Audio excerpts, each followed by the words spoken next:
Y'all, this one's going to be fun. It's the last part of our elk behavior and motivational keys series, and we have invited two of our listeners to be with us tonight. Two goals tonight. First, to help you better understand elk and what motivates them, and secondly, for our guests to represent you, our listenership, and ask any and all questions that you might be having yourself. So come on into Elk Camp, y'all. That discussion, listener shout-outs, and questions from our awesome ElkBros mailbox. So, my friends, pull up a chair, adjust your volume just right, and welcome to Blue Collar Elk Hunting. Welcome to Blue Collar Elk Hunting, brought to you by ElkBros.com, with your host, Gilbert Ornelas, and elk hunting coach, Joe Giglia. You want to hunt elk? They live to hunt elk. Their goal is to share with you what they have learned grinding it out for over 35 seasons, doing what they love. So come on into camp and set a spell. Welcome to Blue Collar Elk Hunters.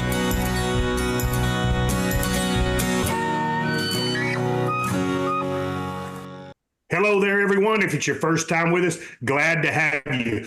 Hope you enjoyed the show. And as always, for those blue collar hunters following our show and grinding it out with us every week, welcome back to Elk Camp. I'm Gilbert Ornelas, the host of your show, coming to you today from Spring, Texas. And joining us tonight, we've got the northern dawn of all of the Wapiti River outdoors. That's right. We've got our boss up in Canada, Mr. Travis O'Shea's in the house. We've got the owner of the Western Contours podcast and Western Fly Covers, the man with the golden voice, Mr. Guy Duplanche's in the house. We've got the ninja from Cimarron, New Mexico, Mr. Leroy Chavez is in the house.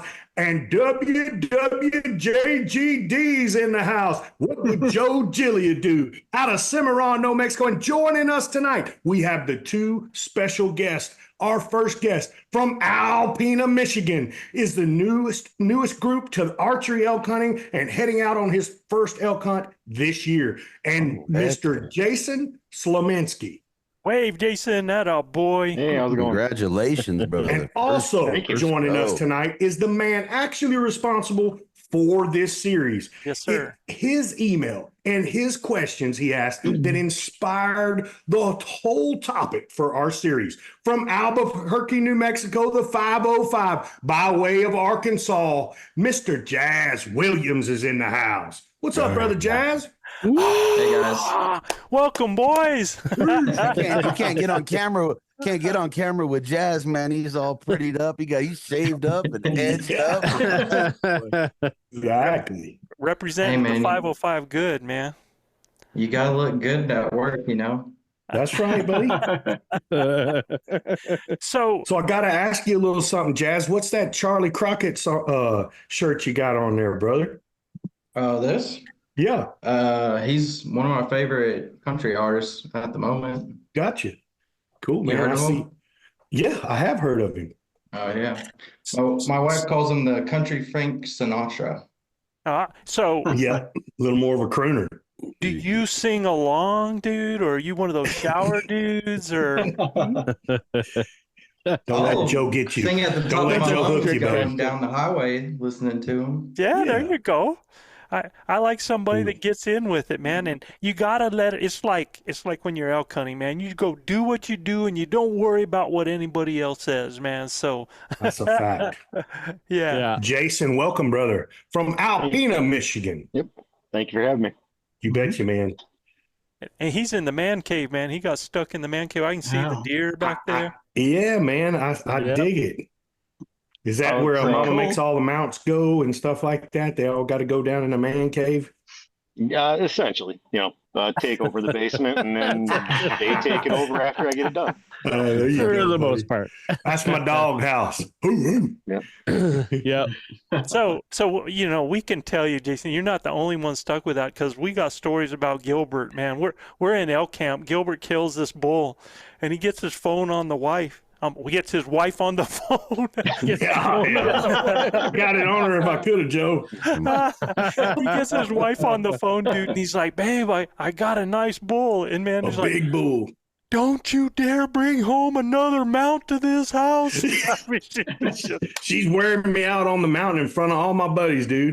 I got the phone on speakerphone, man, and she is wearing me out. No hoof, no horns, no hide, just bring the meat. I said, babe, okay, fine. I said, hey, look, one of our other buddies, we got cell signal here. He needs to call his wife. Tucker needs to call his wife. She goes, I don't give a damn who's wanting to use the phone. She said, and that's not how she said it either. She said some choice words about Tucker. She said, no, you ain't giving the phone to Tucker. If you can imagine that maybe the F and the U, that's what she kind of led with, right? Tucker. She said, I'm not done with you yet. You're not understanding me. Do not bring, I got 39 mounts in my house, bro. Okay. So yeah, I'm way over my quota. Okay. So at the end of the day, I cut her a little bit of slack, and she did me. She was excited that I killed a big bull, but that bull's hanging in my archery shop. It is not hanging in my house. It's the largest bull I've ever killed, man. I have my first bull I ever killed right here behind me, but my biggest bull hangs in my local archery shop. So yeah. God bless my wife. And guys, I really, I wanted to welcome both you guys to the show, and I want everybody listening to understand that, you know, Jason, I got an email from you, even an email that we forwarded to Chav, and you know, it was really talking about how you found us, and you're a beginning elk hunter, man. You're going on your first elk hunt this year, right? Correct. Yes. Yeah. So where are you headed? We are headed to Idaho, salmon region. It was kind of my cousin's idea. Families kind of drift apart, but you know, Greg's always been, hey, let's do this, let's do that. You know, his father, my Uncle Leo, passed away quite a few years ago, and him and Greg always did stuff together. And mine and my brother's father passed away last year. So, you know, it's one of those things we talked about all getting together one time doing something, and we're not getting any younger. So that was one of those things. God bless you, brother. Yeah. Absolutely, man. Are y'all going OTC? No, we found, actually Greg did. He's kind of the leader of this little adventure we're doing. We're going out with Big Timber Outfitters, Billy Joe Beck. Okay. She's doing a phenomenal job. Excellent. Every question I've had, she's responded. I mean, she lives in the mountains 9 months out of the year. Sure. Currently right there setting up all the tents, but we're doing, she's got the allocated tag, and she's taking us to there, and we bring our gear, self-guided, but she's putting us right where the elk are, within a mile of any kind of watering hole, food source, everything. So, I mean, feel pretty blessed that, you know, this one essentially showing her lap, you know. You want to give her a shout out again? Yeah. Billy Joe Beck with Big Timber Outfitters. Awesome, man. You know, just phenomenal already, and we haven't even met her yet. You're essentially over the phone and texting, and very responsive. So couldn't have asked for a better, you know. That's awesome. What an adventure you're going to be on. And you know, it was interesting because Jason started listening to us from the beginning where we were, and I get an email from him one day, and he's like, man, I know that all this took place 4 years ago. He says, but I got to know, man, how's Chav doing? I mean, you think about everything at that time, and we don't realize that some people that start back there like that are going through the drama of all of our lives as well. Sure. It was really cool that he had sent that email. And I imagine that had to be tough, Jason, because you don't know how the outcome of that is, right? I mean, I'm not one to I don't like skipping ahead. You know, you guys recommend going to these other podcasts, and technically, I mean, you guys are my go-to on the lawnmower anytime I got free time. And trying to do the other podcasts, I felt like I was cheating on you. But, you know, when I got to that, that's a first. Yeah. Look at guy. Western contour. Guy, we got you. How do you do that? There is another couple good ones out there, man. So just a couple. Yeah. Well, Jason appreciated the Western contour. Western contour. No, it's amazing. I mean, I'm not one to reach out or ask for help or anything, but it's like, you know, I can't wait, you know, I don't know how long before I find out how Chav's doing, and it's just, I mean, we never met except today's first time, we emailed, but it's like, listen to you guys, you're in my ear and, going on YouTube in the background at work, I got my Bible. I mean, Yeah. I've been writing this ElkBros Bible, all the tips and tricks you guys have, it's in my chicken scratch, but I understand, but it's like, I couldn't wait, I just, but just kind of felt weird. I'm not one of those guys that reach out, but it's like, I got to know how he's doing. So, Yeah. Well, we Well, appreciate yeah. that, brother. Yeah, I appreciated the letter. as you can Really. tell, he's as ugly as ever, and Yeah. and all those tips and tricks probably went on the back of a napkin. So we're Yeah. we're real happy to have you, man. He's as ugly as ever. yeah, it's okay. I got the face of radio, so. I've killed some of my biggest bulls I've ever killed, man, with Chav sitting right by my side. So it's it's important. He's important to us, so we appreciate him being important to you, my friend. That's awesome. And we take a lot. I think a lot of people take a lot for granted, but what he's gone through, and I mean, we're talking, 2019 when he's diagnosed and starts going through this, and it was a very dark time for all, very, very hard time, and to have lost his ability to walk, and where he's at right now and what he's doing. I mean, every morning I see, Chav out on the road with my sister-in-law Kathy, and they're beep feeding it down the road, and where he's come to from this, and cancer-free and enjoying things, man. We were just in Flagstaff. We've been all over. We've been doing trips. So life's good, huh, Chav? Oh yeah. Yeah, you never know. He didn't miss that elk hunt either in 2019. We got him up to the mountain. He got to hear the bulls That's bugling with us. 2020. That's Or 2020, yeah. 2020. 2020. Yeah. Yeah, you never know what you miss until you're missing it. So, like you said, you only live once, so get out there and get Make it after it. happen. Yeah, make it happen. That's so true. And then he came to Alberta and wrecked everything. Yeah, man. Shows up in Canada and shows everybody that sees more elk than anybody. Oh, man. Whitetail, elk, you name it, man. Moose, bears. Yeah. Something to be said about means and methods there. No doubt. Yeah. And Jas, you, Bud, are actually responsible for the show, and that's why I had thrown out that I actually wanted you to come back. And you're going to be put in a tough position tonight, man. I hope you're up for it because, if you've been listening, have you been listening to the past shows that we've done on this at all? I also kind of cheat on y'all a little bit, so I bounce around podcast. Okay, brother. So, What other wait, hold, hold. God. Silent. What other podcast you listen to, bro? I listen to Randy Newberg a lot on Elk Talk and Hunt Talk. Randy and Corey, yep. Yeah. Yeah. Let me see. Listen, I'll tell you some great ones. You got Western Contours, right? Okay. That's all I was looking for. No offense, Randy. That's all I wanted. Yeah. I've listened to every episode of Western Contours. Man, I'm Jones. there's so many Coming. quality out there. Jim Huntsman does some great stuff. Especially his School of, He's all right. his School of September is really good. Cody Rich's Elk Hunt Show. Yeah. Cody is fantastic. He's a great guy. Who's the Nata Grande guys, Joe?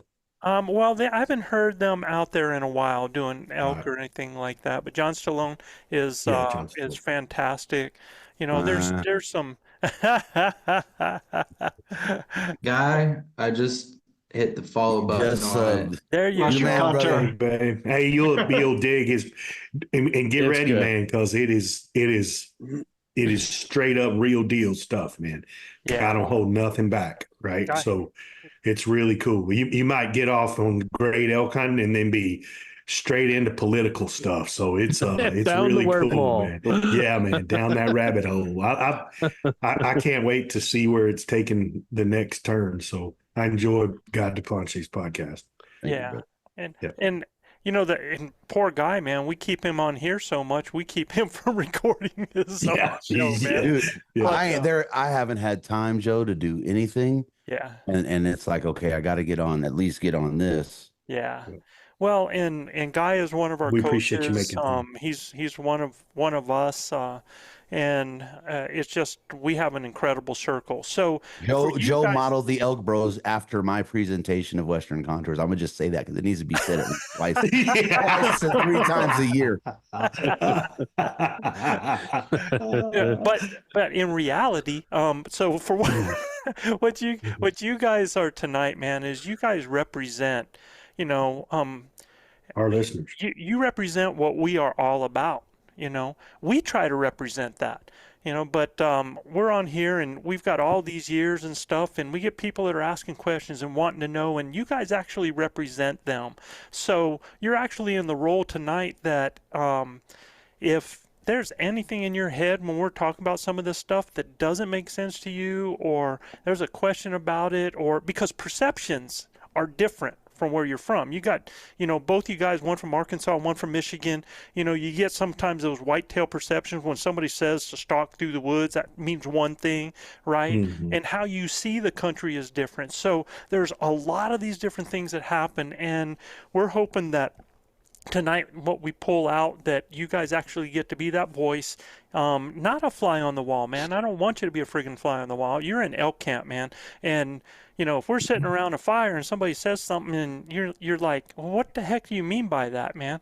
And that's just how we are. And don't worry about asking anything. Just go with it. We're going to have some things that we're going to talk about, and then we're actually going to hit into some questions, you guys' questions that you have. And what we want to do is we actually want to see some of your attempts to answer some of your own questions, and then we can even delve into it a little bit more. So yeah, it's like, oh man, going to put me on the spot there. And there, Green as green can be. Thanks. and really, it's when it comes to learning things, the way we learn best is a lot of times when we learn from elk is when we blow something, and then we have to Every time. try to find something else to make it right. Well, that's when it has that impact. So we're not worried about there is no right and wrong in elk hunting. I mean, I'm telling you, there's some things that you guys would say, well, I'm going to go try this. I'm like, what? And then you go out and you have something great happen, man. I mean, you just never know. I mean, we are talking about certain keys. We do understand certain behaviors. It'll help you with some of that gut feeling decision stuff. But I really don't think a lot of time, unless you're trying to hunt elk bugling, hunt the rut in January, I'm going to tell you you're out of luck there, but that ain't going to work out. All right. But So guys, that's so true. That's so true, Joe, because there's no magic wand to it all. Mm-mm. I mean, there's one bull, there's a big bull that I've hunted for years and years. And the one season I went in on him 4 different times and tried 4 different tactics, and none of them worked. He just rounded up his cows and he was gone. Mm-hmm. Sometimes that's elk hunting. We wish we could do it perfect every single time, but if there's someone out there that says they call in every single elk and nothing ever goes wrong, they're downright lying to you. Or they're on that doesn't farm. happen. Okay, there's one I didn't call in and I messed up once. All right, so we're that one time Only. Yeah, that one. There was that one time. Remember that? It'd be like my old man used to say, I'm never been wrong. Well, one time I was wrong, but I actually found out I was right. So that's why I was wrong. Yeah, I realized I was right. Dude, what? I realized I was right. So let's get this party started, Gil. Definitely, man. Well, we'll be going right into our ElkBros mailbox. Yeah. Just a special note, we've really been. Go ahead, Joe. Yeah, so I just want to make sure that everybody knows that we've been receiving a whole bunch of questions from our listeners out there.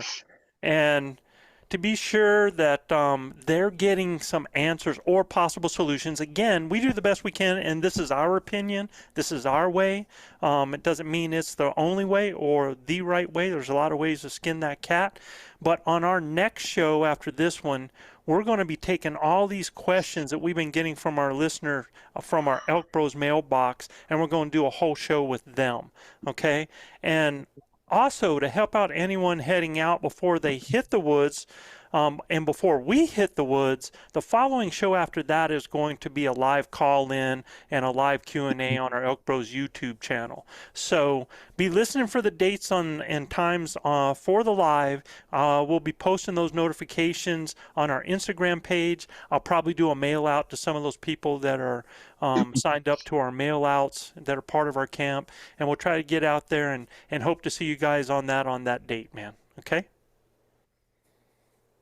Sound good? Well, Chav, Absolutely. why don't you go ahead Yes, and sir. hit the first one from the mailbox, man, or the only one tonight. We're only going to do one tonight because we're saving those. All right? Okay. This letter comes from Eric Enderud from Kansas, and he says, loving the podcast, just started listening. Quick question, as I've never been in the mountains hunting or hiking. How do you get over the fear of getting lost? I'm planning on purchasing a Garmin GPS device. Getting lost is the only thing I'm fearing on my first hunt, as I haven't found a hunting partner yet. Being a flatlander, it is pretty hard to get lost in Kansas. Any advice would be awesome. And well, the fear is real, or was real, even for us or for me at one time. You know, I always headed back to camp before dark. And, you know, there's a couple of times I got lost out there, and just luckily I remembered some landmarks. But nowadays with the GPSs and Onyx and everything else, it's pretty hard not to get lost. And it keeps you on the field longer, because the last half hour can be gold as well as early in the morning. But I don't see a problem with it for me anymore. And I don't think anybody else probably has a problem that's in this group. But if anybody else wants to expound on that, I would say he has a better opportunity to get lost in Kansas. I mean, you get into that salt scrub, right? Because you don't have those waypoints, those landmarks, those metal landmarks. The biggest thing I would say, and it's not to counter Chav, but don't be 110% reliant on your GPS or a Garmin or Onyx, right? If you have any issue with battery, it didn't, charge up, you forgot to take it off of airplane mode, then you're screwed, blued, and tattooed, right? But if you go out there and you take your time, understand where you're at, plan and map where you want to get to, so you understand that terrain prior to getting into it, right? And for me, I carry paper map. I'll carry a paper map wherever I go, even if it's one just printed off, something real basic, and understand the land features that I want to go tackle. That e-scouting portion of everything that we talk about, that everybody under the sun talks about, is not just for finding elk, but it's a way for you to map out your hunt and have your A, B, and C spots located and understand where you're going, right? It's going to make you feel way more comfortable. But please don't get solely reliant on that false sense of security of electronics, brother. Yeah. Thank you for the question. Yeah, we had that incident. And if you're going to carry electronics, make sure you got battery backup and a cord that works. And if you're using AA's or AAA's, carry extra ones in your backpack, right? And make sure they're good. Recommends a at 30 the end pack from Costco. Yeah, exactly. And I will tell you from firsthand experience, you can get in an area that can drain your battery on your cell phone or your GPS really quick. So especially when it's hunting and it's roaming, if you don't have, like the guy said, if you don't have it on airplane mode, it'll get to roaming and it'll burn that battery up quick. So at the end of the day, just make sure you got what you need to last you a day or two. If you carry a Poseidon or any type of one of these, battery chargers, man, like my Poseidon will charge something 5 or 6 times, it'll go for a couple of days. So it's important to have that. And then you don't have that fear of getting lost. But there is nothing like understanding a paper map and a compass. Yeah, right? make sure, Taking a heading when you leave and taking a heading when you come back. I carry a small compass with me that Yep, stays in my me too. pocket that I use In my constantly pack. while I'm hunting. I get an animal that sounds off. First thing I do is pull that compass out and I get a bearing on where that animal is in that direction. Then I might go Mhm. to my GPS or something like that. But uh, if you do your e-scouting before and identify your main ridges, your main drainages, and your road system, just so that you have an idea how they run and where they run, that's the thing about the West that's great. And like Gil said, I'm from the swamps of the Carolinas, right, where everything is flat and everything looks the same when you're in them, man. And it's real easy to get lost there. And I came to the mountains, I Yeah, was like, especially at dark. well, shoot, man. I said, I can recognize this, recognize that. Now, the problem is when it gets dark and Yeah, you're everything not looks the able to same. pick up those landmarks, right? So, brother.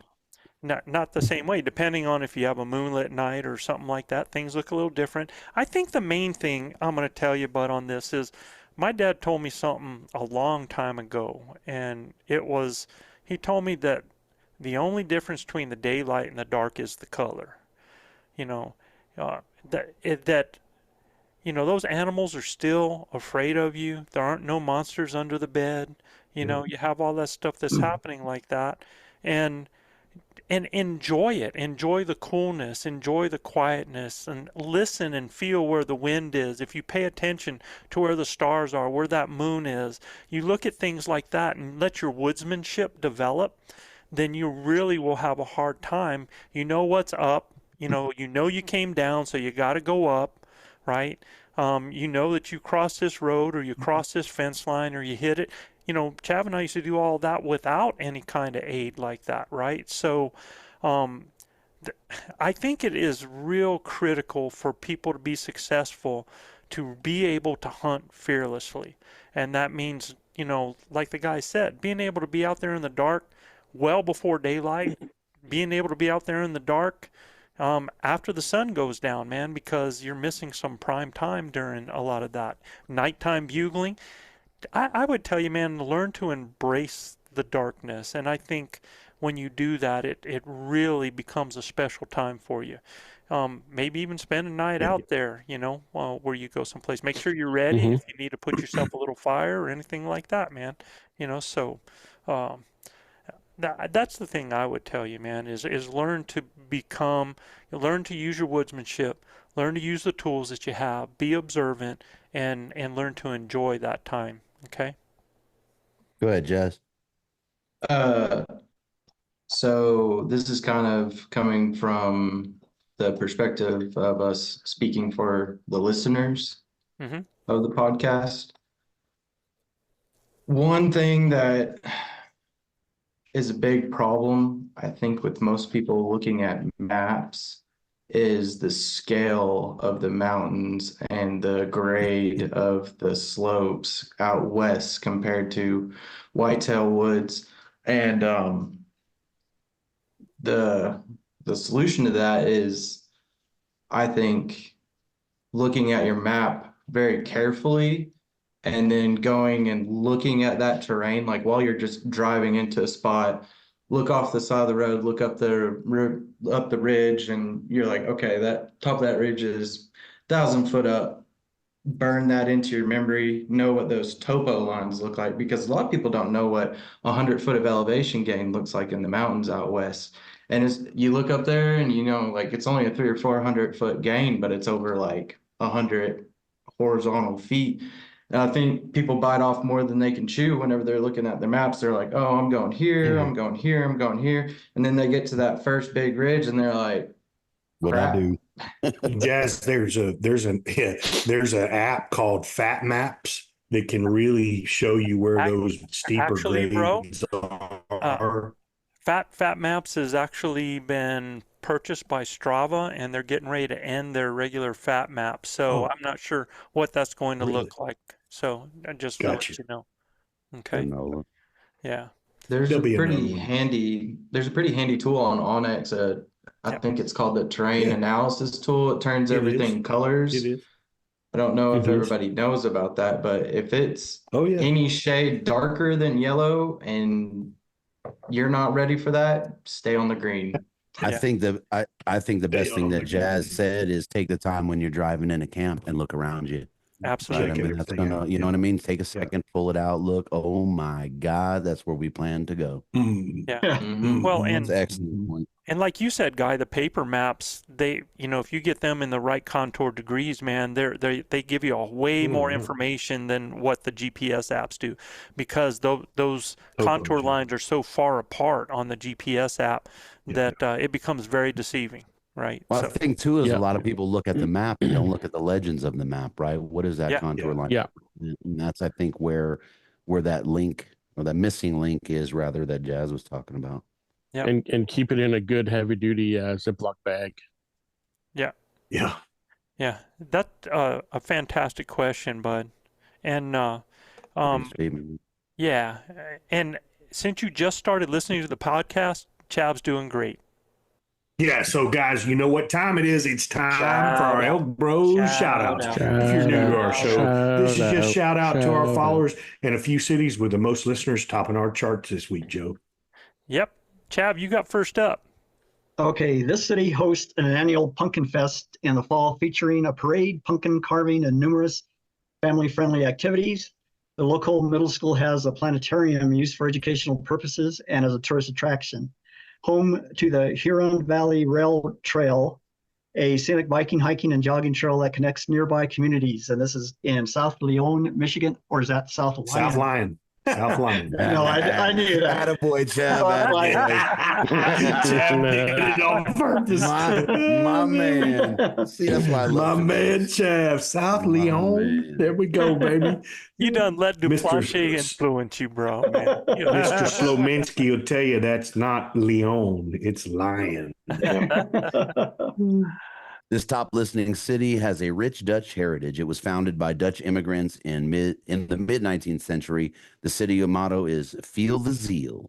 Yeah. The city and area celebrate the Tulip Time Festival and the annual celebration of the tulips in Dutch culture.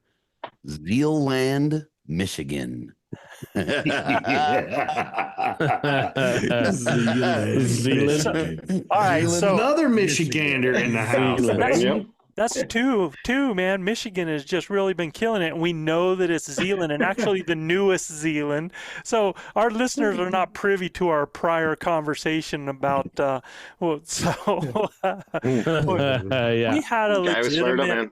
we had a legitimate email from somebody who said that they would like to see us try harder to make sure we pronounce all the names correctly of the cities that we talk about, and they are absolutely right. And besides what what some of our so we have a little protest going on here, man. So, Zealand, Michigan. It's a little thank you, guys. pushback, brother. Thank you, Hey, thank you, Zealand.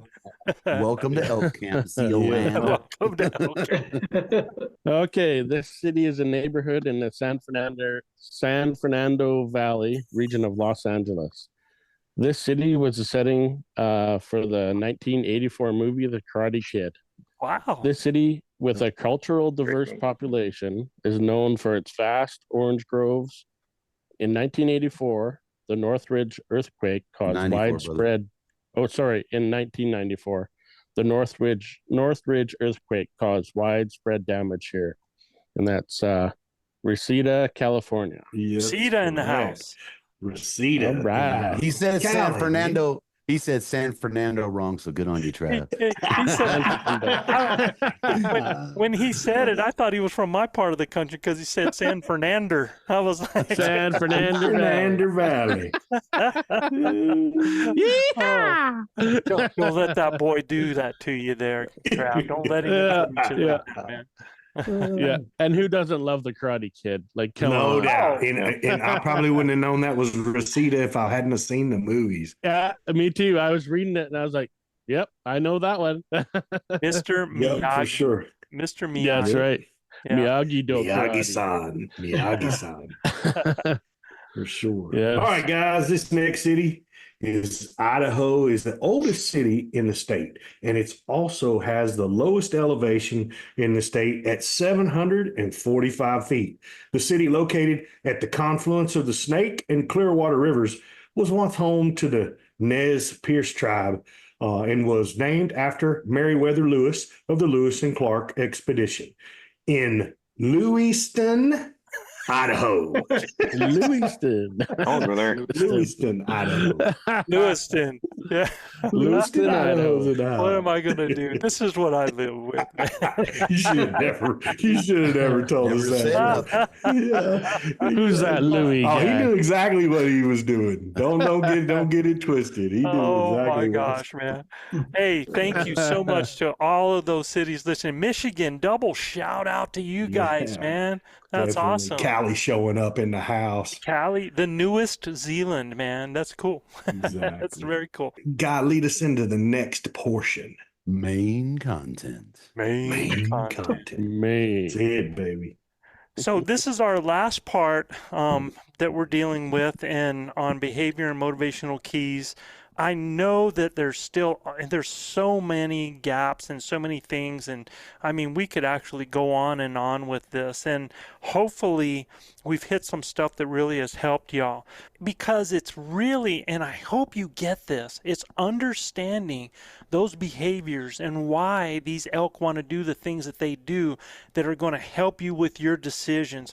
And we're actually going to hit that tonight, because we're going to take these boys' questions and we're going to kind of decipher from there and take a look at how we would consider what we would do because of these different types of motivational keys or these behaviors that will help us make those decisions. So one thing though, before we get into the guys' questions and put them on the spot over here, I want to think about, and I want everybody to understand some of these other thought processes that we haven't covered. And one of them is going to be where they want to be and why. And the other one is going to be external forces.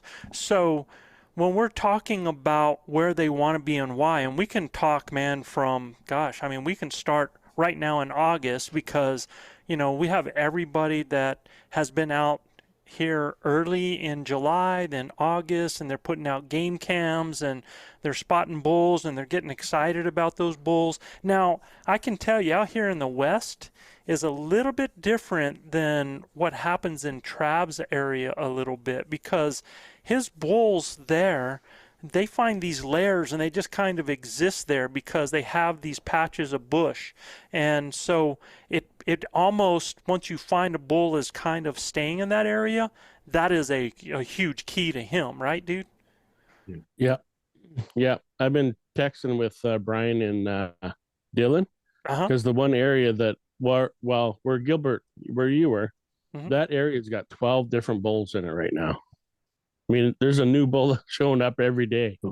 Rub it in. The feed in there is just phenomenal for them, and they don't have to go far for water or any of that. So, but with that said, those 12 bulls aren't going to stay in that area, because they are going to go looking for cows, man. So, but he probably will end up with one or two that stay in that area. Easy, right? early, for sure. And that's the best thing. Like in the last 2 days, cows have started showing up too. There you go. So, I mean, it's on like Donkey Kong. Yeah. Hey, Joe, I wanted to ask. I wanted to swing in him tonight, man. That's like Joe, I wanted to ask both of our guys on the panel, Jas and Jason, have either one of you or both of you gone through the base camp? That's our training camp, our online training camp, online training camp. So they've been learning everything they learned just from our podcast. Wow. If you guys, Joe could hook you up with a discount code for sure when we're done with this. But if you guys really want to learn A to Z about calling elk and about how to get in and hunt elk with a bow, it is the best hunting academy I've ever seen, and I've seen all of them. And I would not because it's ElkBros and not because it's Joe Judd, but it is absolutely phenomenal. All of the nuggets, 40 plus. I mean, really, if you combine mine, Joe's, Chav's, everybody, I mean, over 100 years worth of elk hunting knowledge in that online academy. So you guys check it out when you get a chance. It'll really help answer some of these questions that you have. Yeah, definitely. I don't plan on this being a one and done thing. I mean, 44 years old. I mean, I got a lot of road left. So There you go. Heck yeah, brother. I started when I was 40. So Yeah. yeah, I wish I'd have started in my 20s. And he's 68 now, so he's doing And the nice thing is you can go forward and you can go back and you can look back and you can read it, and it's videos, and you got the good looking Joe. He's goes through it for you. Yeah, this is 3-4 years ago. Most of those videos, so I look. It's my younger brother doing them right now. Giuseppe. Yeah. Look, The nice Travis, thing is it's clear and precise. That's really the nice is, thing dude. about it. But let me pull us back. I'm gonna pull us back to what and where they want to be. So if you think about those animals right now in August, man, you're seeing those bulls with all of that that furry stuff on their horns, man, and they're all bachelored up. They're still, man, they are eating like crazy, man. They are finding every bit of nutrients they can. I saw a video on Instagram just the other day, 3 large bulls, and those guys hardly pick up their head as they're moving through grass, man. They are just bowing it because they got to get ready. And then, so you have that happening, and then as they start to develop that testosterone, and that starts to rise in that level, and they start rubbing that velvet off, man, when all of that starts happening, things start changing really, really quick. So we have what we call our pre-rut that's happening in August and stuff. Then what we have, and so remember, they don't want to be with the gals at that point. When they're in their bachelor groups, most of the year, these bulls are away from cows. If they're older, mature bulls, most of the time they're away from them. And then as they get into it and they get that rut transition, now, man, it's interesting because you have the young guys that are wanting to actually kind of play the role. They want to do the thing. They're getting all those feelings, man. And so they get out there and start trying to find the ladies, man. And they're doing that while the big guys, who it's not their first rodeo, they're staying off, because they need to save some of that energy. They know how much energy they're going to be using once those cows start coming in heat, because that is what creates a rut, right? So when we take a look at that time period, and it can be happening here in August. It happens in Travis's place, man. They're already August 25th. Those bulls are already bugling, right? They're starting to do that moving off. A lot of that stuff is happening. And here in the Rockies over here, and I'm telling you, it seems like each year, it seems like it happens a little later, which is real interesting because there's no way it should scientifically, because it's based on the equinox. But I think these critters start to feel things weather-wise as well that affects them and when they're going to go ahead and breed and different things like that. It's just what we've seen over the years when things start to shut up and when things start to happen, that.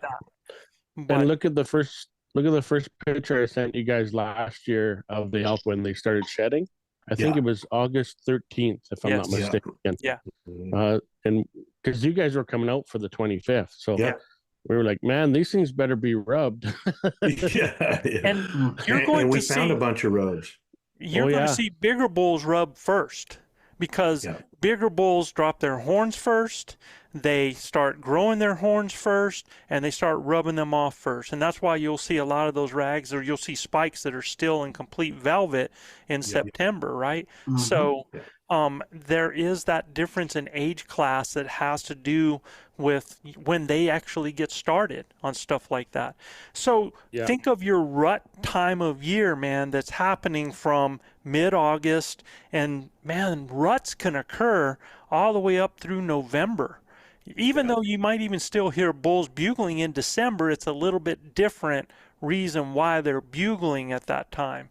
It's not because of a rut that they're doing their bugling. So those bulls are wanting to be with themselves pre-rut. They're wanting to gather cows and rut transition. Then they are fighting for breeding rights. They're doing all that pecking order early on. And then they're fighting for breeding rights and wanting to breed during those prime time during the rut. And then you have a post-rut period where you still, October can be just blowing up, man. I mean, The first week in October is sick. First week, or if a late cow comes in at any time, right? Anytime. So, but most of the time, the big bulls have moved off of those cows. The big guys have moved off right around the 11th of October-ish, right around there, and gotten back again into the wings like they started in the rut transition. They're in the wings, they get to the cows, they go to the wings, and if they hear that something happens, they can go in to breed a cow, right? So then they're in recovery mode. And what happens is where you find those bulls sometimes early on, where you find those areas where you find them early on, depending on the type of place and the type of weather and how things work, in big mountainous areas with snows is a little different. But for example, in some of our areas in our canyon country, where you find them now is where you will most likely find them in November. So they kind of do that circle coming back to that, man. So for rifle hunters, you know, where you are finding some of those bulls now in some of the country, and again, that changes when you get in some of that big snow country because they actually have actual winter range that they got to go to find food. A lot of them bigger bulls, though, man, they'll winter up there. They will. Yeah. They absolutely if they can get enough food. Yep. They only need so much food because they're by themselves. Yeah. So they'll find a hole and they'll just stay in it, right? Yeah. Okay. So yeah, that you got to realize that elk are prioritizing food. They're prioritizing that food, man. Security is there as well, especially now. Once those bulls, they come off of the herd, man, they need to get someplace to recover. They want to find a hole. They want to go someplace that nobody's going to locate them. Nobody wants to go in and find them, so that they can eat, drink, and recover, get some of that weight back on them. And I think, man, when they find those holes, they can eat areas around there, and there's going to be water close by in those areas. They're not going to travel a long ways because they really need to conserve that, right? Coming from, I guess, a new guy's standpoint, you know, one thing going through my head right now, like you said, he's gone into that place. Essentially, it's his quiet time. It's his bedroom. Is he able to be called to? I mean, if you get within 100 yards, can you tick him off enough where, hey, somebody's here, I don't like it, I'm going to come on out?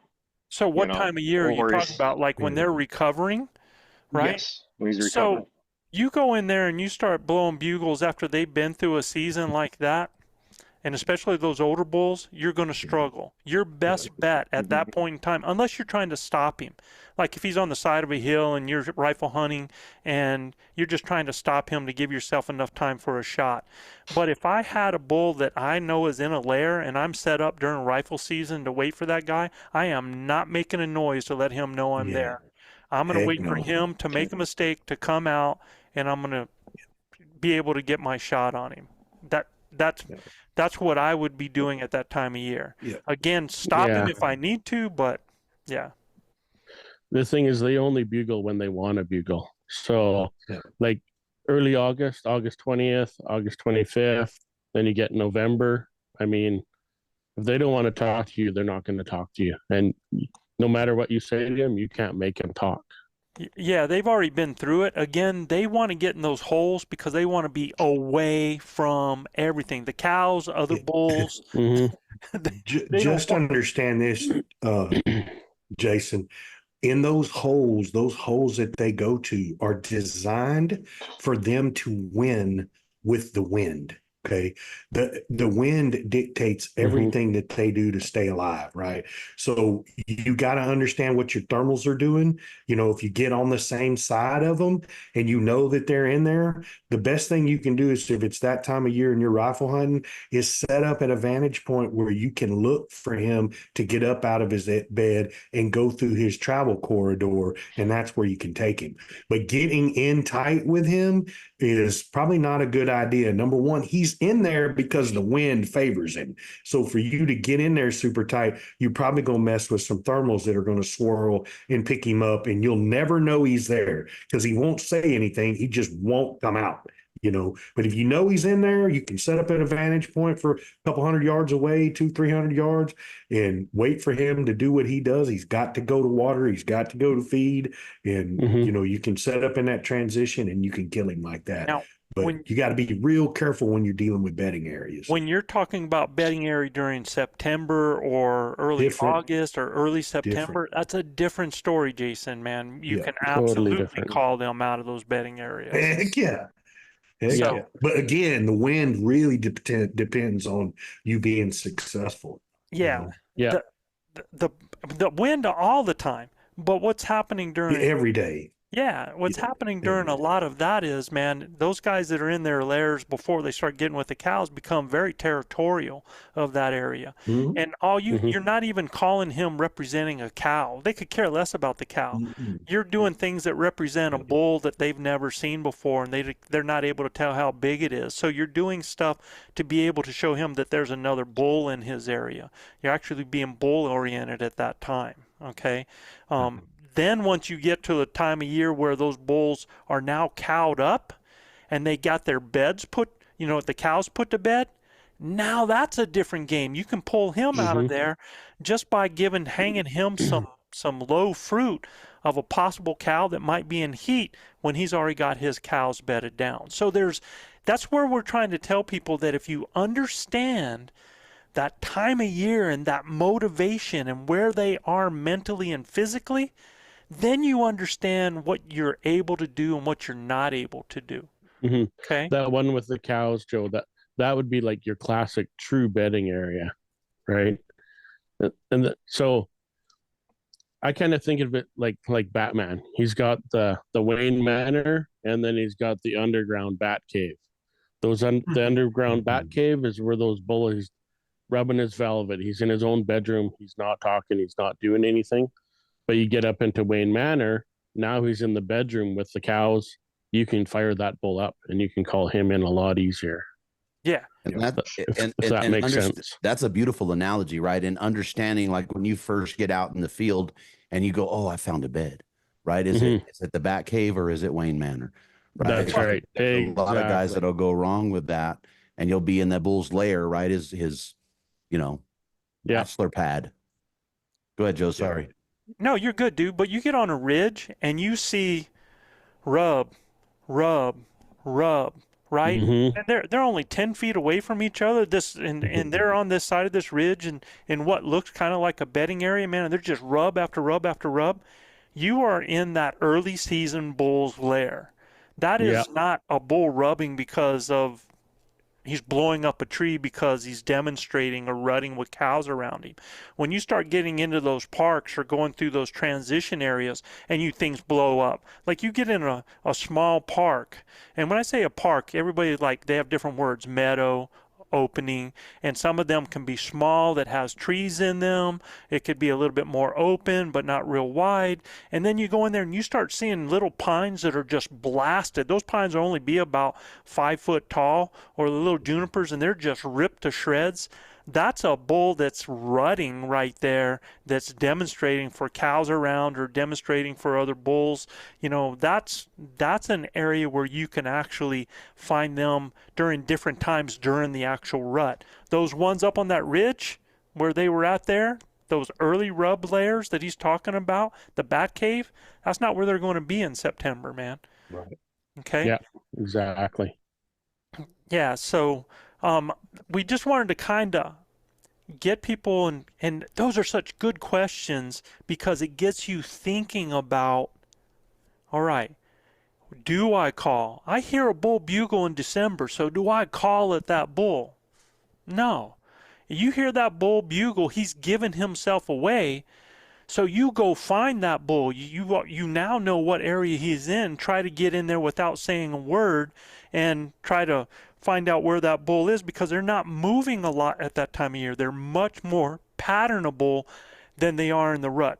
Why do you guys think that they are not able to be patterned during the actual rut? He's gonna be following those cows around, like you said. The cows dictate where he's going.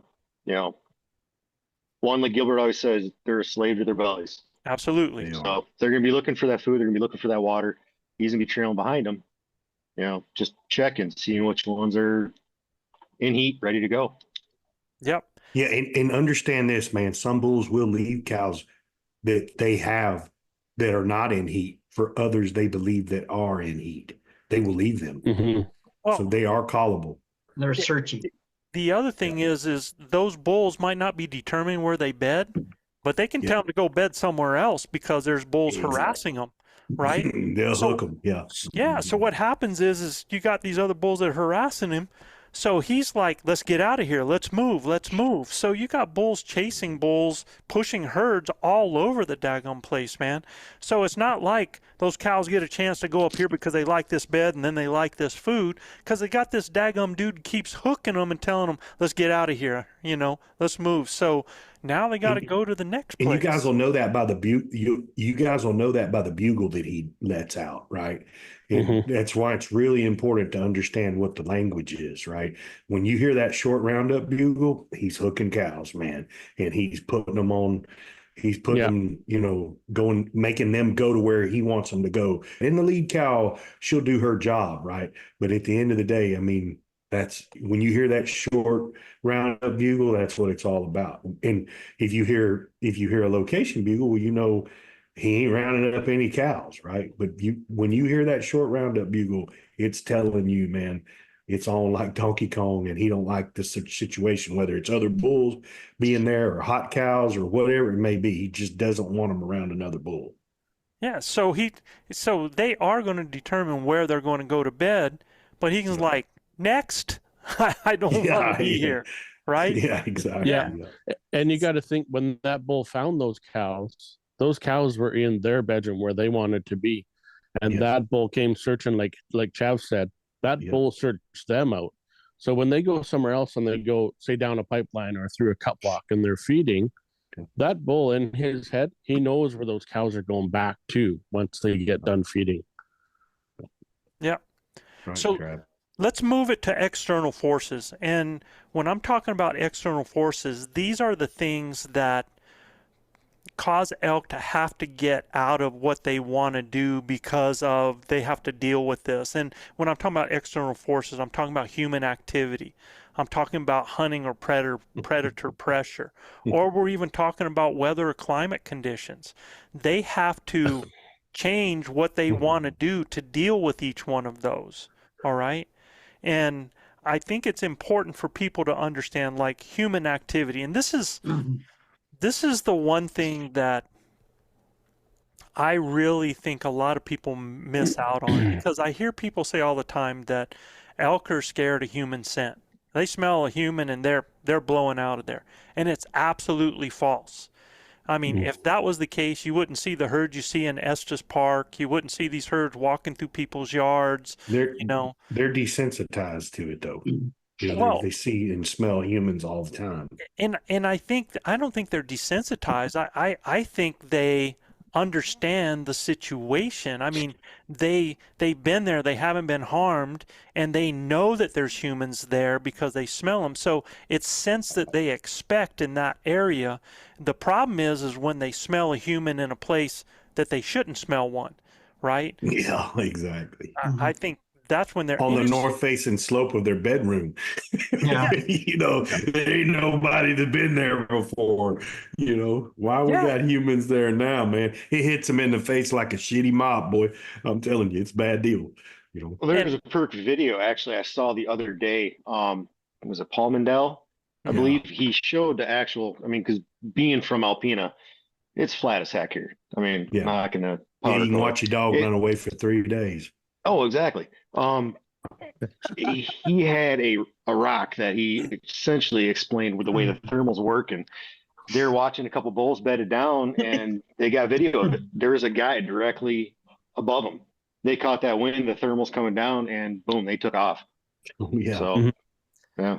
Because look, I never understood the thermals until I hunted with the legend RC Knox, and we had a bull down in front of us a couple 300 yards, and we had the wind in our face, brother, and we had all the black timber that we needed to put the Mohican sneaking on him. And I'm a decent shot, so he knew if he got me within 60, 70 yards, that bull was toast. And it's a big old hog bull too. I mean, a big 6x. and he had about 11 cows with him. And man, we're easing down through that black timber, just cutting the distance. I ain't said a word. Didn't need to. All I need to get to is the last jack pine. I'm 53 yards from him, right? And we get about 96 from him. And the gift from the gods hits us in the back of the neck. Okay. It hits us and Art Knox stops. He's right in front of me and he stops like, don't move a muscle. And then he touches the back of his neck like that. You know, he's like, and man, all of a sudden, dude, the lead cow lifts her head up and puts her nose in the air. And that 6x6 and all of my dreams went with her straight up the mountain, brother. So they never even looked in our direction. Okay. They didn't know we were there. That, like I said, that scent hit them and hit her in the face like a shitty mop, and she was Gandhi, brother. I mean, gone. You know, it was like, I'm out of this deal. And it was so disheartening because we had to win the whole time, fellas. You know, but that's part of elk hunting, man. Let me put it to you this way, the way you were talking about those bulls, that guy in the thermal, right, is that those bulls bedded down there for a reason. They bedded down there because they felt secure, and they bedded down there because they would have the wind in their favor, and if they were to smell danger, they knew to get out of there. And the best way I can kind of give you an analogy is kind of like, let's say that you're camping at the Whittington Center over here where they shoot rifles off, man, and you're camping right near the range, and it's boom, boom, boom, boom, boom, right? And you're hearing all that. Well, it doesn't bother you any, man, because you expect it, you know it, it's going to happen, so it doesn't bother you. But you're like, man, I can't do this. I need to go get some sleep in some place. So you go over 2 ridges and you find a nice little quiet place to get in there to sleep for the night, and all of a sudden you have a rifle that goes off 100 yards from you. Yeah, bad deal. Now you're like, holy crap, man! You know, they're home to me. Yeah, it's the same thing with those elk, right? But the one thing I want to talk about with that human activity is a lot of people think that because you start driving trucks or you start driving ATVs and things like that, that's going to spook elk out of an area. And if it's a wilderness area or something like that where those things, that activity's not happening all the time, then that might be a true case. But you take a lot of areas now, especially New Mexico, Colorado. I mean, you could go in the mountains right now where the elk are, and you're going to find people on UTVs. They're going to be on e-bikes. They're going to be on mountain bikes. They're going to be hiking all over. They see humans in that area all the time, right? Yeah. So I think that areas that have high use are different from areas that don't have high use human activity. So that's something that you just have to consider, because that activity will change behavior if it's something that they're not used to. All right? I agree, Joe. You know, we got to hunt in Canada with Trav and his boys this year, and none more evident than the agriculture, elk, and moose that we were around. They were very comfortable being around people, right? They were very comfortable being around tractors and implements and trucks and stuff like that. The coolest stalk that I made with Joe over 700 yards on a moose. This moose was bedded down in a spot where he knew whoever approached him had to come from a bad side. I don't know how he knew it, but he absolutely knew that whoever approached him from, let's say, the east, they were going to get busted, right? But he bedded down. It wasn't because it was a good spot. He bedded down there because of the wind. He wasn't 600 yards off a road. He wasn't 600 yards off a road. He's 600 yards off of a road. We found him bedded. He actually bedded down. Joe and myself and Dylan made a long stalk, and the wind got wrong. And I'm like, and they're like, we're hung out to dry, man. The wind's really wrong.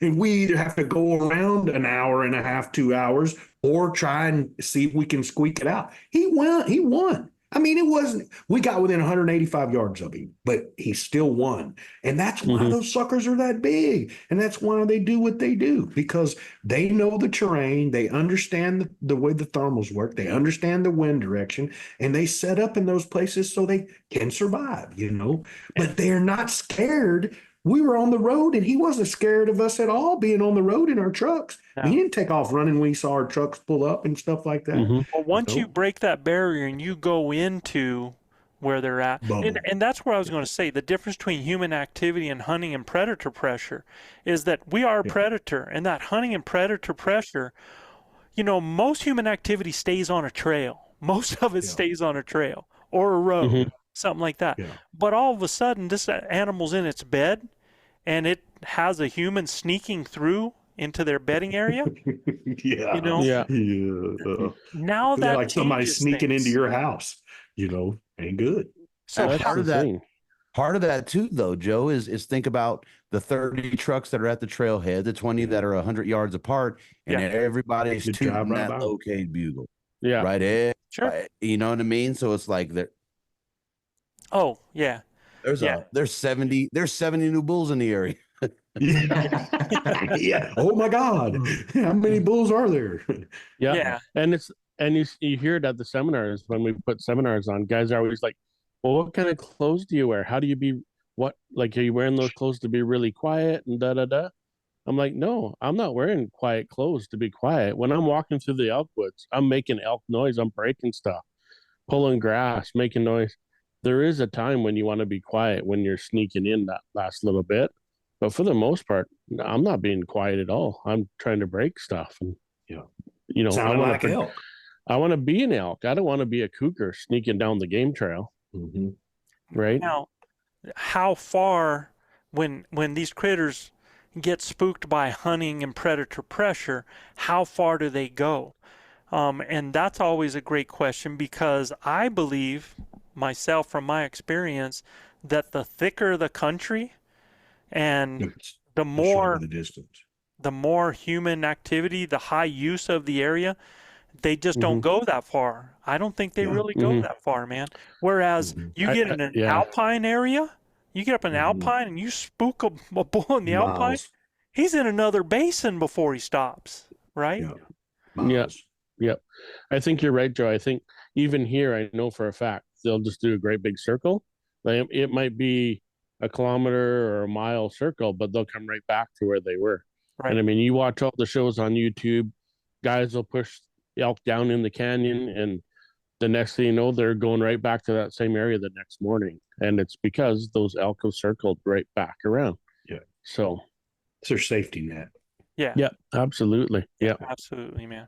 So the other thing that affects the other external forces are weather, and when I'm thinking September, now there's a difference between September and you start getting October, November, where the snow really has an effect on where those animals are going to be, right? They're affecting the size of the herds. They're affecting the bulls that are split off. They're affecting all of that in that later season, where you start taking a look at weather during September. When you get really hard howling winds, right? When you get that, they like to find those areas that give them a break from that, right? If it's really, really hot, then they're going to have to find some place that they can regulate their temperature. And what I tell everybody is this. Here's what I want you to do is I want you to think about how do you feel when you're hunting that animal. Man, if you're hunting and you're like, God dang, I can't hear a friggin' thing, man, but yet you can drop off into other side of the ridge and everything quiets down, those critters do the same thing. If you are sweating your things off, man, and you're hot, man, and you need to cool off, so are those critters, man. So just like you feel like you have to find shade, so are they, right? Yeah. If it starts pouring rain and thundering and lightning, you have to hole up, so are those critters, right? So try to always think about it in those ways because it helps you to think about things, as far as where you find them. You To got add to what, to add to what Joe said about, the breaking from the wind, don't necessarily look for that, that windless spot. Look for that area that's going to still offer them protection in their bed with their nose, right? Because when they're in their bed, you'll pop a bull out of the bed and go, how the heck did he hear me coming? Well, that swirling wind got you. So Yeah. really pay attention to that. Don't look for the dead wind, but look for that precarious spot where that wind is going to be, swirling up or swirling down the side hill and just giving them the best advantage in their bed.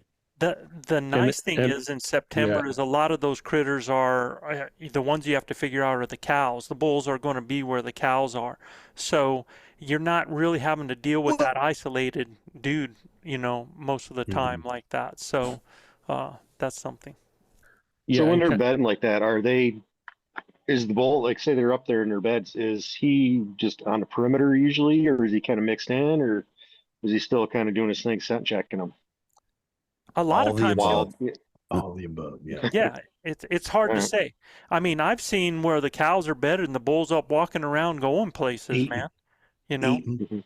mhm. He'll hmm be eating, walking Mhm. around, might rub a tree. He'll There's a lot leave of them. stuff they'll do. He'll Yeah. leave them and Right. go look for He'll other go to a cows, man. waller, or go wallow, Yeah. Yeah. go down to a wallow and get muddied up and everything like that, get his cologne on, stuff like that, get all prettied up. So when he gets back up there to him, man, he's the Mac Daddy. So whenever you're assessing a situation to see if the wind is in the bull's favor, what are probably the top 1 to 2, 3 things you're looking for right away to make that determination? Like, is there anything that will give it away that the bull has like a swirling wind? Is there any Gen- way to figure that generally, it's I'll the out? go in on him on a swirling wind. generally it's the type of terrain, man. Yeah. So, Mhm. if you get some place that becomes a suck, a lot of times you get little bowls on the sides. They really like a lot of those little bowls because that wind will do different things from the different sides and go through that bowl inside there. They like places like that. Sometimes, and we're talking herds, and a lot of times these cows and these bulls will bed in these little bench areas. There'll be a lot of On purpose. country around them, and there'll be a bench that will give them a chance to bed right there. And yet all these other types of terrain features will do things to the wind in there. They're going to actually be able to see, and they're going to be able to smell. So the cows will bed down so that they're looking in different directions. They'll put the worst spot to their back and they'll look in different directions, and they got the wind coming up with the thermals in that afternoon, so they don't have to worry as much from that direction. So I don't know if you ever seen antelope. They'll do the same thing. They'll kind of bed in a little bit of a circle so that everything's facing in a different direction, because they can have stuff come at them from anywhere. The big thing is when you encounter a swirling wind like that and you're messing with a bedded herd or messing with a bedded bulls, if it's swirling and you can't get around to get a direction where it's constant, don't push it.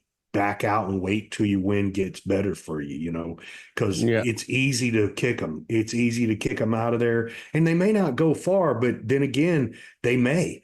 So if you got a couple extra days, just man, the wind's not right. We're not going in there. You got to be really disciplined about understanding the wind because you will not win at all. I mean, now if it's your last day and it's, Katie bar the door and you're in the bedroom and you think, we got a swirling wind or whatever, do your best job of getting side hilled to them and trying to keep that wind away from them. And then, yeah, I mean, you might have to go in there on that last day and risk it all. No, but man, if you got a few extra days, wait till your wind's right. A lot of times you got your wind wrong in those areas because you got some kind of weather condition of clouds and different things happening, and so Yeah. it makes it blow in each direction and do all that stuff. So a lot of times you just set off and you know where animals are and you have them in sight and you want to actually get a stalk, because the best time to stalk them is when you have a wind that's bothering their ears and bothering their eyes. They Yep. can't catch the same movement. Man, if Yep. you could just stay off until maybe something moves in that weather condition where you get a predominant wind for a little short amount of time, and most of the time I try to play to what the predominant wind is just by, and you can actually look on Onyx and different things and different times of day and see what the wind's doing. You can look on weather places and see where the predominant wind's going to come out for that day at that time, and a lot of times they're pretty good on that. So if I can get a predominant wind at any point that gives me that window, that's the time that I'm going to take advantage of it. All right. Yeah, keep your talc filled in your talc bottle, man. It's a game. It's a life changer for you, man. It really is that wind indicator. I mean, it's the lifeblood of what you're doing as far as our archery elk hunting. Yeah, So- a lot Be a of ninja, lot of just times giving her. for me, I like to basically in the morning. That's how I plan. I'll always have A, B, C, D planned areas that you could go hunt and chase an elk somewhere. But for me, it's first thing in the morning. It's checking the wind and okay, is it good for A? Is it good for B? Is Right. it good for C? And that's determining 100% where I'm going for the day, kind of thing. Yep. So, Yep. I mean, it's in our areas. They're so small. If you go in and you push the elk out because you had maybe an okay wind, but it turned out to be a shitty wind, those elk are gone for 3 or 4 days, and now you're back to square one trying to find them again. So Yep. that's kind of how we plan our hunt. It's, don't just go willy-nilly into an area, and if the wind is swirling and whatever, just back out. Like, don't be scared to back out and go find a different spot. And in our country, I'll tell you this, sometimes where you're at, you don't get the wind that you want. I mean, there's sometimes you can be walking through the woods, and if you tried to stay so that you had the wind in your face, you'd do a freaking circle all day long, right? Yeah. I mean, so sometimes if there's a way that I want to cut through an area because I know what the wind does predominantly in those areas, I will go with the wind at my back. Yep. And I will go through the country and wind because my wind at my back is only going to hit so much of a cone. So I can actually get to an area and then come back through. Or I can go that way and I can still call off to the sides and have that advantage. I'm not going to see anything in front of me. It's not going to happen. I shouldn't, but I can tell you there's times when I thought there was no way something should come in from behind me, and it has. And they did. Yeah. Oh, yeah. Because of the angle they took and because what was happening with the thermals and the wind bending, even though it seemed like nothing should come in on my 6, it was able to because it never caught my scent. But I will actually, I mean, guys have been with me and they're like, why are we going with the wind at our back? Well, because we're going to get where I want to go. Yeah, you want to go over there? I mean, look at that. I don't look too good. Yeah. Straight up, boys. It goes back to them smelling human scent time after time. Like, there was a couple years ago, me and a couple buddies were walking down this big hill, working our way down the ridges to get to the flat farmland. And there was a bull, believe it or not, he was following behind us. I swear to God, he was on this exact same game trail that we were walking down on the ridges. We finally got to the one spot where my cousin Harley, he leaned up against a tree and he's like, Trav, let's just stay here and have a little nap. I'm like, okay, let's take a little break. So Harley sat down and we weren't sitting there for maybe 5 minutes. And this bull elk came walking right up to us and he bugled from like 30, 40 yards away. And he's like, he could hear me and Harley and them talking. And he was just following us down the whole ridge and seeing what we were doing. He was, I don't know if he thought he was pushing us out of his area or what he thought, but he didn't care about our smell. I mean, we peed beside the game trail. A couple of us did on the way out, and he didn't even care about that. So I don't know about the human scent thing, and he had to have smelled us because he's following us out on the game trail. It blows your mind. They just bugle. He out saw of you nowhere. guys shoot. He knew you were not a threat. yeah. He knew we were out of arrows is what the problem is. Done shot all the grouse on the way in. Yeah, exactly. Yeah. So let's do this now, man. We're going to switch gears because we've talked about a lot of things over these last shows, and we're going to try to hit it this way. So, Jason, I'm going to actually hit your question first. And look, dude, I'm not going to expect you to get all of this and stuff like that, but I just want you to think about, okay, what are the elk doing? What are the bulls doing at that time?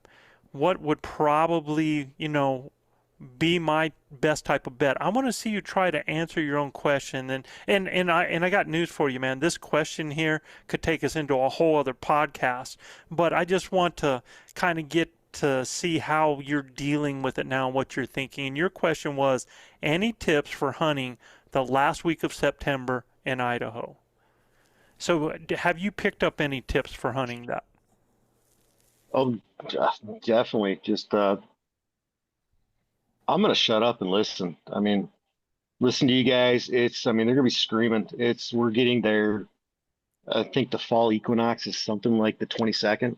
Mm-hmm. I mean, so the day we're Could be. riding in, it's going to be the brightest it's going to be. I mean, like you said, I mean, we got 6 days. I mean, I love sleeping in. Don't get me wrong. 8:30, 9 o'clock. I like doing that, but we got such very little time to get it done.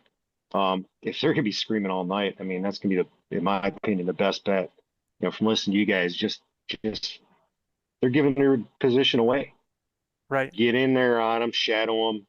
You know, play the wind. Like I said, I think another question I asked you: how many of the talcum powder things is too much? I mean, I've got like 8 of them already. Take them. So That would be enough. I'm just gonna Take the a wind's gonna couple blow of me them up. I with mean, you. you know, So There's been here's times I've gone through 13 of them things this season, right? So But you're that's from my saying- season when it was starting in, early August and then running all through December. Yeah. But if you have Sure. 8 of them, just combine them. Now you got 4. I But go through 3 or 4 every year with I whitetail hunting, agree. man. do I get permission from the wife to go buy more? So You just go get some talc and put it in there, man. It works good. So. so it actually doesn't work the same. one thing about that. that's different. One thing about that scent checker, Jason, is a lot of people just blow the puff up and see what it does right here and consider that's what the wind is doing instead of watching what those particles do as they leave and how they flow when they go down, because that's when you'll actually see what the thermal is doing, man. Little tip my buddy Chavez showed us is you shake the bottle, shake it up with your finger over the nozzle, shake, then take your finger over the nozzle and barely push on the side of that thing. And you'll watch barely a little smoke come up. You can actually see the thermal work, right? And you can see in that little bit of, and you won't use near as much stuff either. Yeah. And you'll be able to see where that light smoke takes it, but you'll see it. It'll rise on the thermal or it'll fall on the thermal, man. So it's really cool but it's really light. So make sure you shake it really good and then hold it and then barely squeeze it and watch that smoke rise out of it, man. See, and I that was a disagree. really cool trick. I disagree with that in terms of trying to watch the wind, if you will, right? For the lack of a better phrase. I want to puff, then that's why I go through so many, right?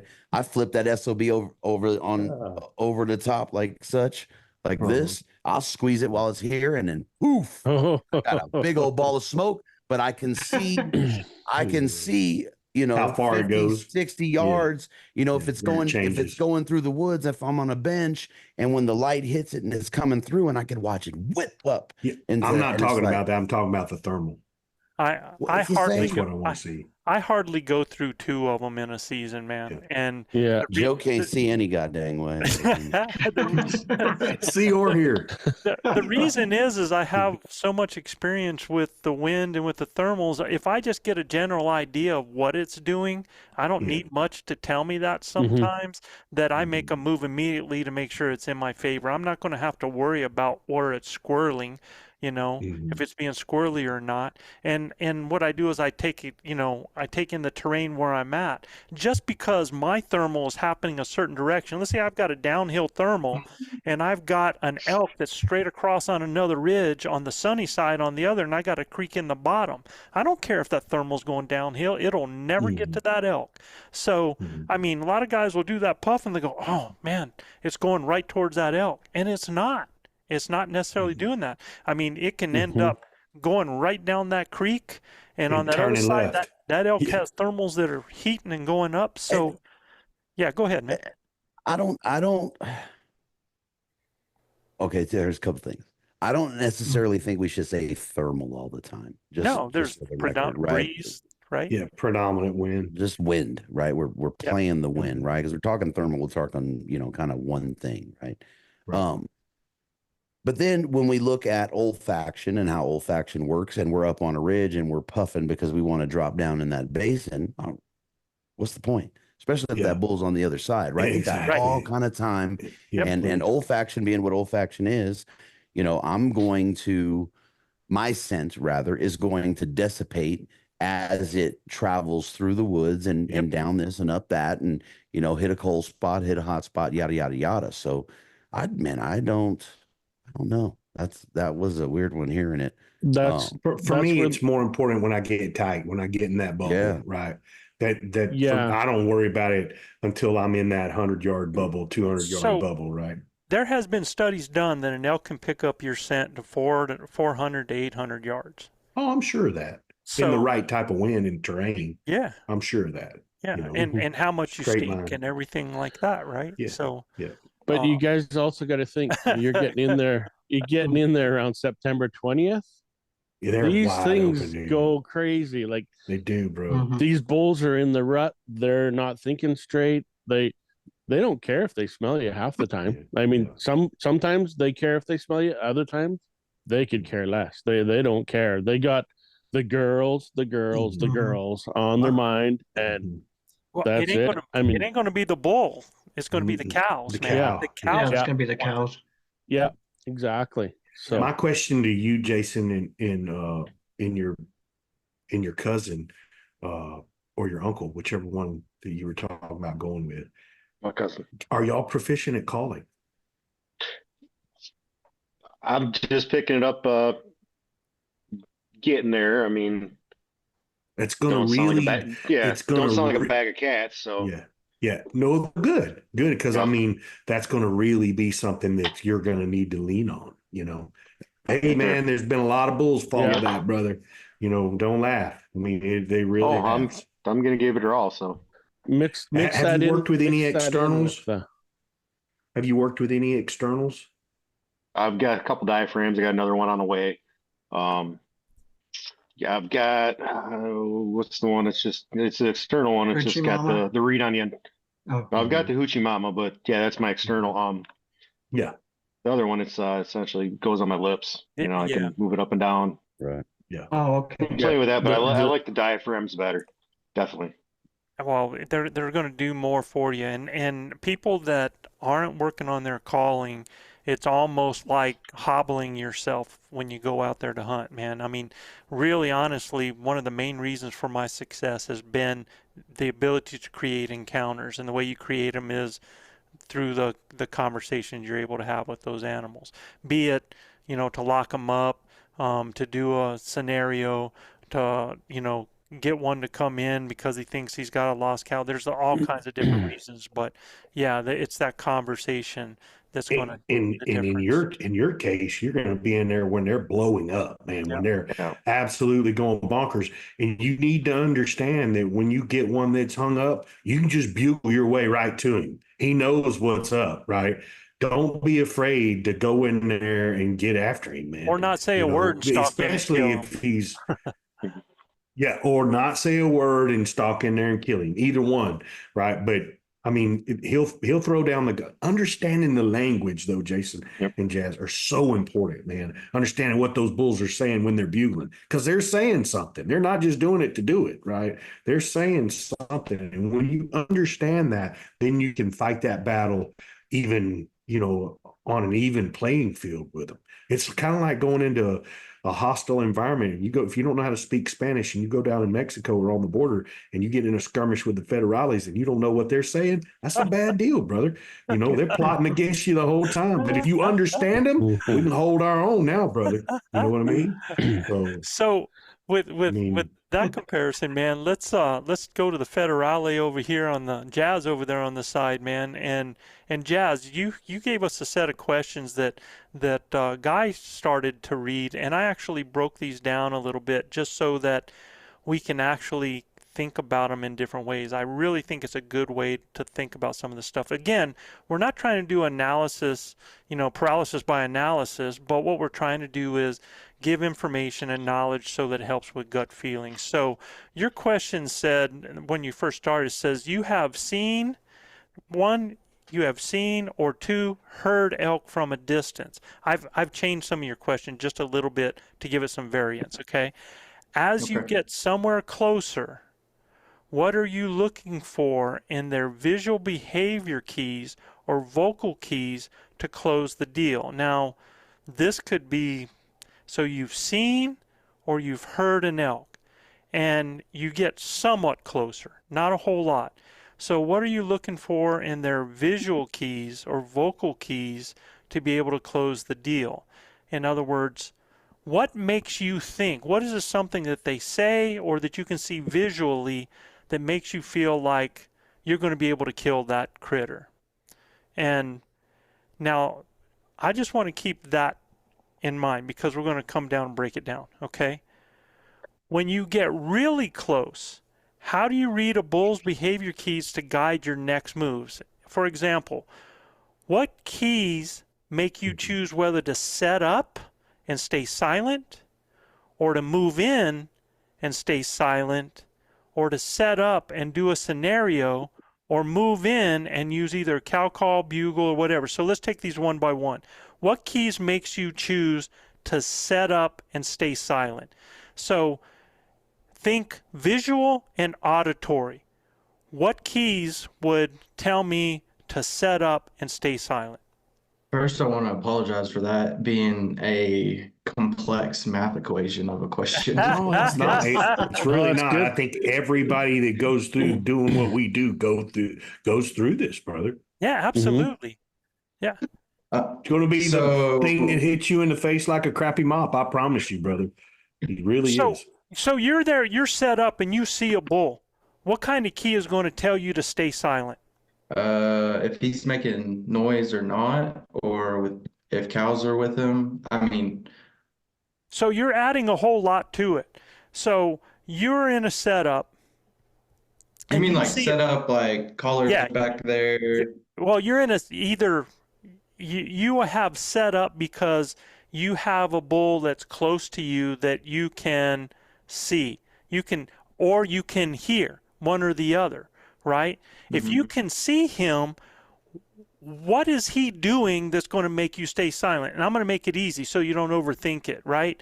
If I see a bull and I'm set up, I'm ready, I'm down, I got my bow, I got my arrow on, and that bull is coming to me, I don't need to say nothing. Am I going to say something? STFU, brother. STFU. Yeah. Don't say a word, man. Yeah. Let him walk right into your life and put a shiv in him, babe. Do you follow me? Because I've seen people that there's a bull that's coming in, they can see visually, and they cow call. Meow, meow, right? meow. No. He'll lock up. Yeah, because no, if I'm within bow range of a bull, I don't really make noise unless he's like hooked and started going back away from me, and then I'll do some calf calls. I'm not talking about bow range. You're not in bow range yet. Oh, okay. Yeah, you're not bow range yet. You can see that bull, and that bull is coming to you, right? If that bull is coming, you're going to stay silent. Yeah. Now it's like, okay, we'll get to the other ones. Now, if you hear a bull screaming, he has screamed from 150. He screamed from 100. He screamed from 50. Or you can hear him glunking and coming. Do you need to make a noise? Not one thing. No. You don't need to say nothing. Get ready to kill him. Pick your spot where you're going to kill him. Yeah, because if you make noise, you're going to give away your position, and he's going to be like, "Okay, where is this guy supposed to be?" You already did that, right? As you were calling, and he started coming in. You already did that, and that sucker will pinpoint you from 400 yards out. Yeah, that's why we teach to call behind us. You know, to move your calls behind you. And I will tell you this, Jazz, you are actually safer in that situation when he's coming to call when you only can hear him than you can see him. Exactly. If you can see him, that means if you make a sound, he should see another elk. Yeah. If you're not able because it's thick and you're trying to pull him into a shooting lane or make sure that he gets there, or you're going to call over to maybe have him cross over in front of you because you haven't seen him, then you might be able to do something. But that's what we want to talk about. What are the keys, man? What are the keys? So the keys are, if that bull, you see him and he's coming, you don't need to say a word. All right? Okay? So that's your key. No. Okay. So what keys make you choose whether to move in instead of set up? What are the keys for you to move in and stay silent? So think about the same thing. We have just in the first one, we set up because we see a bull coming to us, or we hear a bull coming to us. So we're going to set up and get ready to shoot. You follow me? Okay. Now we have a bull that is doing something, and now what is it that he's doing that's going to make us want to move in and stay silent? Visually or through ears? I think as far as the visual part goes, if I saw him look like he was going to hold up in a spot for a while, I would probably roll the dice and try to cut that distance and keep it a little bit more on the conservative side and just kind of like Especially if ease he's my not way looking in your in. direction. Yeah. If what was the auditory? Yeah, So if you hear him. So you hear a bull. So what are the keys that are going to make you move in? So one, we heard a bull that's coming to us. We could hear it getting closer, right? You're set up. So so if I hear it getting closer, I'm setting up. But what's Yeah. going to make me and what I'm hearing go to him? He's not close enough. Or bugling from the same Yeah. place. He's same place. Staying the same. Yeah, my Chuckle. thinking would be if he's bugling from the same place and just sounding off, I'd think like, okay, he's posted up once again and cut the distance. Not really make any kind of elk noises as far as like calling goes, but Stay quiet. yeah. So quiet. let me tell you that Joe Giglia would probably blow up both of those, man, because if I saw a bull that was out there and he was doing something and I already had the best position in my setup, even though I can see and he would probably, I would most likely still try to throw a call back behind me and steer that bull right to me. Honestly, I probably would do that, right? If the wind was blowing and there's no cows, because see, that adds to the situation. If I can see him and he's got multiple cows, man, I definitely don't want to try to move in on him, man, because I got to deal with those cows. That is if they're coming towards me, because the elk look forward first. Now, if I see them and I'm on the side of them and I see them moving through sideways, a lot of times I will attempt to move in on elk like that because they're looking behind them and forward. They're seeing other movement on each side because of the herd. They are more susceptible to approach from the side. I'm just saying, that's what I have found, okay, on that.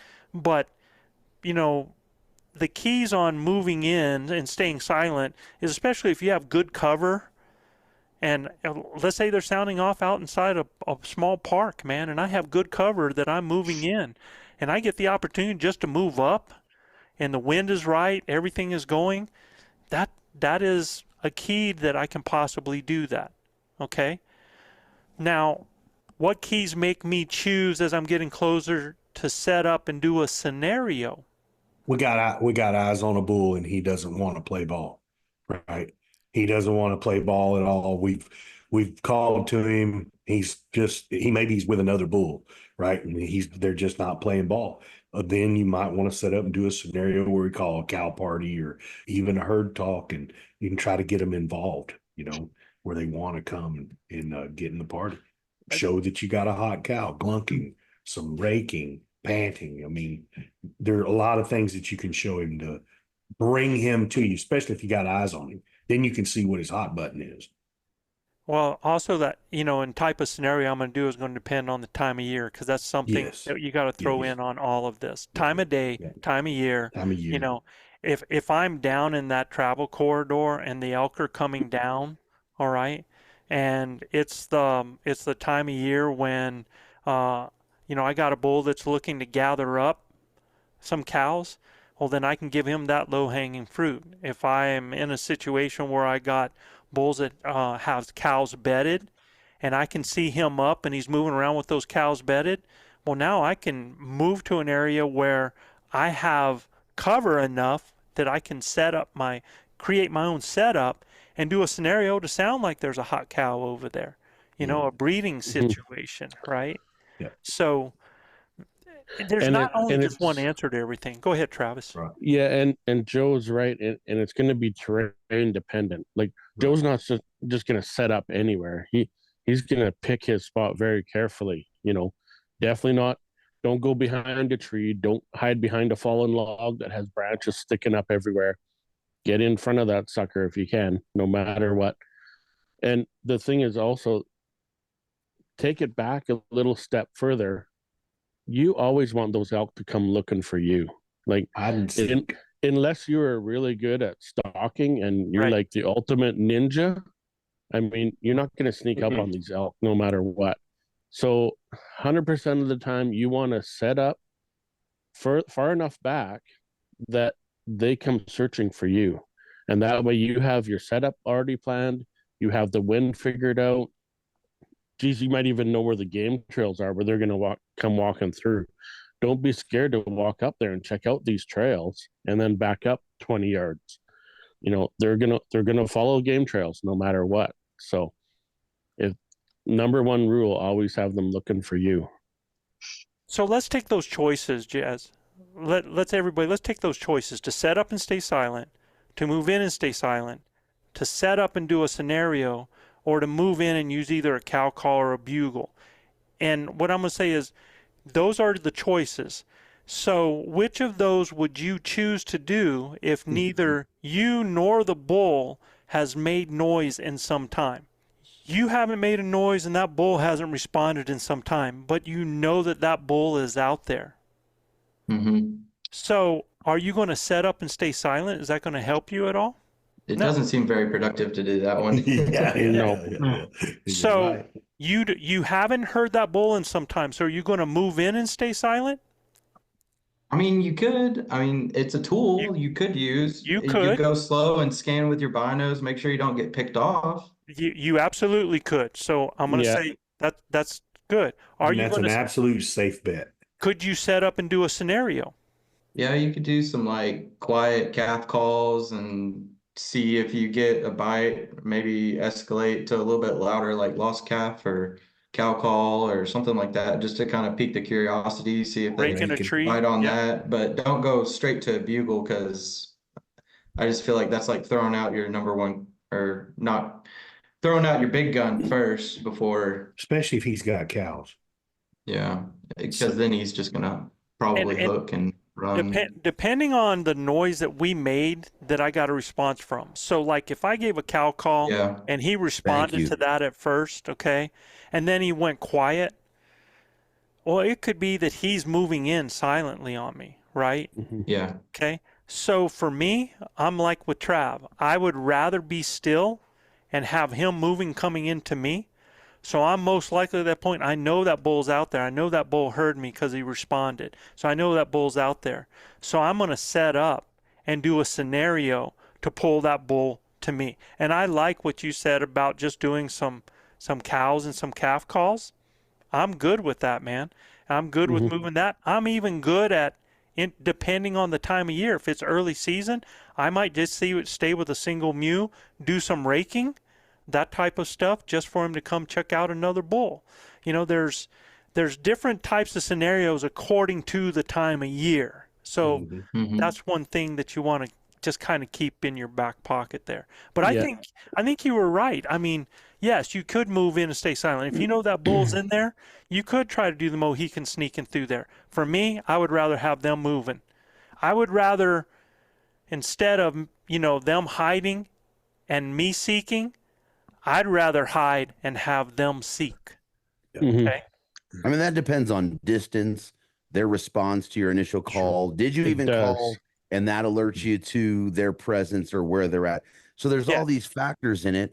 And I'm not countering what the guys are saying, right? But Joe said it earlier, right? Paralysis by analysis. If you sit there and you try and run through each one of these scenarios as you are hearing or seeing or watching, whatever it is, right, that keyed you to these animals, if you go through the amount of time it's going to take you to analyze what we've talked about here, because that's going to ring in your ears in the woods, right? You might blow the situation. So, am I wind right? Yes. What did I hear? What did I do? What was the cue? Okay, this is what I'm going to do. Okay, cow call, soft cow call, calf, and move your way to them. Guess what the worst case scenario is? Is you blow the situation, you act a little bit too fast, but now you've learned the lesson. Instead of kicking and screaming, I fucked it up, I listened to guy, I fucked it up, I listened to guy. No, get into the scenario to where you can knock an arrow and ready to draw your bow. Because if you never get to that point, you've never been close enough, you're not, in my head, you're not learning, right? Don't take it as a screw up. Oh man. And you're going to have to test the waters. Like Joe said, time of year, what's going on with that, right? Pressures, et cetera, et cetera. Yeah, and what the bull said to you, when his first initial response to you, what kind of response was it? I was hunting with a buddy of mine in Colorado, and I was calling for him, and we were actually with a guide who didn't call. And I asked that guy, I said, it was blowing like crazy. I said, hey man, can I let out a cow call and see if we get an answer? Dude, I let out a long cow call, and dude, right below us, it sounded like it was right below us, and maybe a couple 100 yards for us, his bull blows up, right? And I mean hard, like a challenge, I'm like, all right, let's go. So we took off, man. We went for 400 or 500 yards and never got another peep. And I'm cow calling my way in there, right? Nothing. I mean, absolutely nothing. And he had shut the heck up. So we decided we're going to come back to the bike and, go down the ridge a little more. And we come back to the bike, and the guide actually, and this is crazy, the guide actually stepped on a branch and cracked that branch really loud. I mean, super loud. Crack right below us. I mean, directly below us on the ridge. And I'm like, that's that same bull. The problem was he thought there was a cow above him, me, right? And so I bugled back to him, and it was on, brother. I mean, all I did was bugle back to him short and hard, and dude, he come roaring up the side of that ridge, bugling his head off, challenging me, and he had 11 cows with him below us. And I'm like, get ready, get on the sticks, the bull's coming. And I mean, he's like, that bull's got cows probably. He's not coming. I said, you need to get ready. Dude, that bull popped out at 85 yards and was pissed off. But he knew that there was something above him, so he just shut up. He didn't want to give those cows up to another bull up there. But if we'd have never cracked that branch, we'd have walked right over the top of him and didn't know he was there, right? So again, they will shut up. You go right by them and didn't even know they were there, right? But we knew the bull was in the area because he blew up the first time. And the way he did it was very aggressive, very like, don't come any further, right? And it was crazy because of the cow. Maybe he thought it was more of a bull mew than it was a cow call, and he kind of blew up and said, hey, don't come any further. We actually walked 400 or 500 yards past that area and then came back. And he was literally 180 yards below us. And we didn't know it because it's real thick cover. But we ended up killing the bull. So the thing on the question was, though, when you get really close, what are the bull's keys to guide your next move? So it wasn't like it was, because I'm going to tell you this, both Jas and Jason, you have a bull that sounds off and he's going. I mean, you hear him off in a distance. You always cut that distance as much as you can. All right. I mean, that's where we don't. I mean, if I get a bull and I know the wind's right and I have my approach, man, and man, I'm going. You ask the guys, man, you got to know when to speed up and slow down when you're elk hunting. And if that bull sounds like he's 400 yards when he sounds off, I'm not going to sit there and set up or give another call or try another. I am friggin' cutting that distance, man, and trying to get up. If he sounds off again, that's awesome, man. He's helping me. Now I know where he is. I'm still cutting. I want to get into that bubble. All right. And then a lot of people ask, well, what is that bubble? What's a bubble? Right? That bubble of how close you can get to that bull to get him to react, either defensively or protectively or to come because he thinks that you're a cow that he can pick up. That depends on the type of terrain, the thickness of the vegetation, how open it is, because that distance grows in openness, all right? And it actually gets smaller in thickness or terrain where you can be, where you're not able to be seen. Do you follow me on that? I can get a lot closer in that thick stuff and with that terrain than I can because now that bull has to come and find me. I want that bull to come find me. That's what I'm looking for. But if it's open and he can see 200 yards. Should see you. Yeah. Can I pull him that far? Yes, I can. If we do some of the right things with that.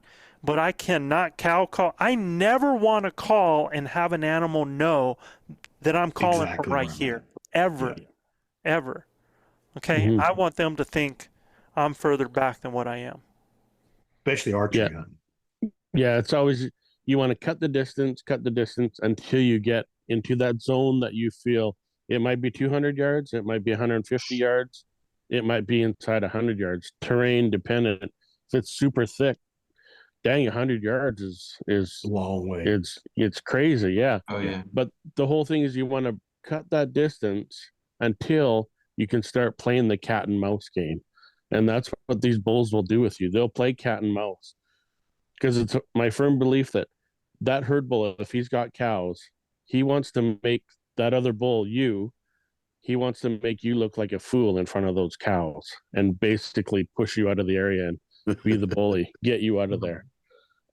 That's At why what they point of come and cutting- go. At what point of cutting a distance, say, could we be throwing off bugles or other calls behind us, to giving that false impression, hey, we're farther back, when we're So- really already cutting that distance. I'm So when I'm always, Always. always. yeah, Always. when He I'm never cutting the called to him. distance, at that time, that's when you're quiet and you're going in on the game trails. That's where Yeah. you're trying to go as fast as you can and the shortest route as you possibly can. Like, you don't want to be zigzagging, meandering through the bush. Get on a game trail and cut that distance. And then what I like to do, I'll try to cut it right in half the very first time. And then basically I'll sit for, once I get to that spot, I'll sit for 4 or 5 minutes and just listen and see if you can hear. Like, a lot of times that bull's going to sound off. You don't even got to hears you do coming. anything. Now you just keep on cut that distance once again, and then sit, wait for him. And that's in the time of year, mid-September, when they're just firing off bugle after bugle. Early season, you hear a far bugle, you're going to have to cut the distance. You're probably going to have to bugle to him, let him reply, and then cut the distance again. So it's really seasonal dependent, but that's kind of how we do it. It's definitely cut the distance in half if you can, and then pay attention to what's going And on. you need a Brian Hagler to move Yeah. all the dense vegetation out of your way. We call him the dozer, right? That's right. Hagler would doze his way into the bush. And I'm telling you, that bull heard us coming. We didn't even need to make a sound. He was coming while we got set. He was coming. And when we made the first pipe, he was on us like a rat on a Cheeto, brother. I'm telling you, it was amazing to see that. I mean, absolutely. He was absolutely on top of us, man. I'll never forget it. The first peep. I mean, he's right there. We see the antler tips coming over. He'd heard us coming through that ridge. The dozer was moving on. He thought it was a herd of elk. And we didn't say a word. Made one bugle above him and then circled downwind below him because we had to get the wind right. And he heard us the whole time coming down through there just with his ears. We never made a cow call, never made a sound, but he heard all that branches breaking and us falling down and cussing one another and everything. He didn't care. He thought it was another bunch of elk. Right. And as soon as he went, I mean, it was crazy, man. Big Canadian bull come roaring in there on us, man. It was phenomenal. But again, man, don't worry about making the noise. Just get him interested. And when he's interested at that time of the year, he's going to come hunt you up, man. Yeah. And don't worry about making noise. They all make noise, So that scenario was early season. That was like August 25th to September. September 1st kind of thing. So the reason they could make all that noise going in, and then when Brian let out the little cow mew or calf call, whatever he did at the time, that's what that bull's trying to hear and trying to get to. He's thinking he's hearing all this commotion coming through. It's got to be a herd of elk coming through. So he hears that little cow go off. That's why he's coming instantly to it, because they're close. They're face and face. Now, if it was September 20th, that same exact scenario, you're probably going to do better by maybe raking a tree or doing a chuckle or something like that, rather than doing a calf call or a cow mew, right? So it just depends how fired up that bull is at the time. Gilbert and them, they could tell that bull was fire up because he was answering them instantly as soon as they bugled. And coming from the first bugle that we let out, man, he was coming. Yeah. I'm like, oh God, we got the wind all wrong. We can't do this here. We got to go. Yeah. So Yeah. it was really cool, man. Learned a lot. So you guys were keying in on the roll, what the scenario was happening, and you're playing the scenario out at that exact same time, and reacting to it. So. And that's what you guys will do, Jason and Jazz. Y'all will react. Like Guy said, don't be afraid, man. We're going to, this is how we learned. We're giving you some tidbits on, what we know that works for us and has not worked for us. But at the end of the day, you're going to have to do what you feel is right. But, Joe and I talk about this all the time. Be a lover before you're a fighter, right? And try to play to, that bull's sensibility and his, an urge to breed. And then when he tells you that enough's enough, then you introduce, okay, really? How about I whoop your tail, right? And then, things change, right? You can get more challenging as he dictates that scenario, but if he's not talking much and there's not a lot going on, cut your distance, man. He can sneak and get right in there amongst him and put a shiv in him, man. I can't tell you how many times me and Chav have done that, If he's not saying a lot, there's a reason why he's not saying a lot. Either he's not feeling it, or he's intimidated, or he's trying to protect what he has. And I see that in Colorado all the time. That you've got these smaller age class bulls that has 1 or 2 cows, and the last thing he wants is to deal with another bull that could be able to take that. So he hears another bull, man, he's taking that off. So you're in that type of situation. Bull sounds are not something that you want to be using unless you're trying to pull the cow to you. So that's the thing when you're doing all of this calling, is you got to think about what is the motive, what is going to motivate that animal to come into me. If that animal has a cow with him already and he wants to keep that cow, could another cow motivate him? Or even better than that, if I did a lost calf sound, could that pull both that cow and that bull to me? So that's things that you got to think about. And that's the whole thing that we're talking about keys. What would be the motivation at that time of year, in that place, of that time of day that would bring that animal to me? That's the only thing I'm trying to get you to think. For example, let's say that you're calling at a bull, Jazz, and that bull is responding. It is 8 o'clock in the morning, and he's responding. He responded, man. He sounded like he was close. And so you're like, dude, yeah, he's with me, so I'm going to set up, right? And then you're waiting and you're waiting. And then all of a sudden, he sounds like he's another 200 yards off, right? Okay? And you're like, crap, man. He's running away from me. That's the first thing, the bull's running away from me. So you move and you call. He responds. But now the next time he responds, again, he's another 200 yards off. So from what I've just told you, from time of day, from what's happening, what do you think is going on with that bull? He's taking the ladies back to the bed. Is he taking the ladies to bed? Ladies taking him, brother. Well, yeah. Well, he wants to act like he's taking them to bed. Yeah. He wants to act like. So remember, that bull is always going to be in the trail of those cows because he's scent checking as he's going, right? Okay. And so he's kind of going that he's just following their lead, man.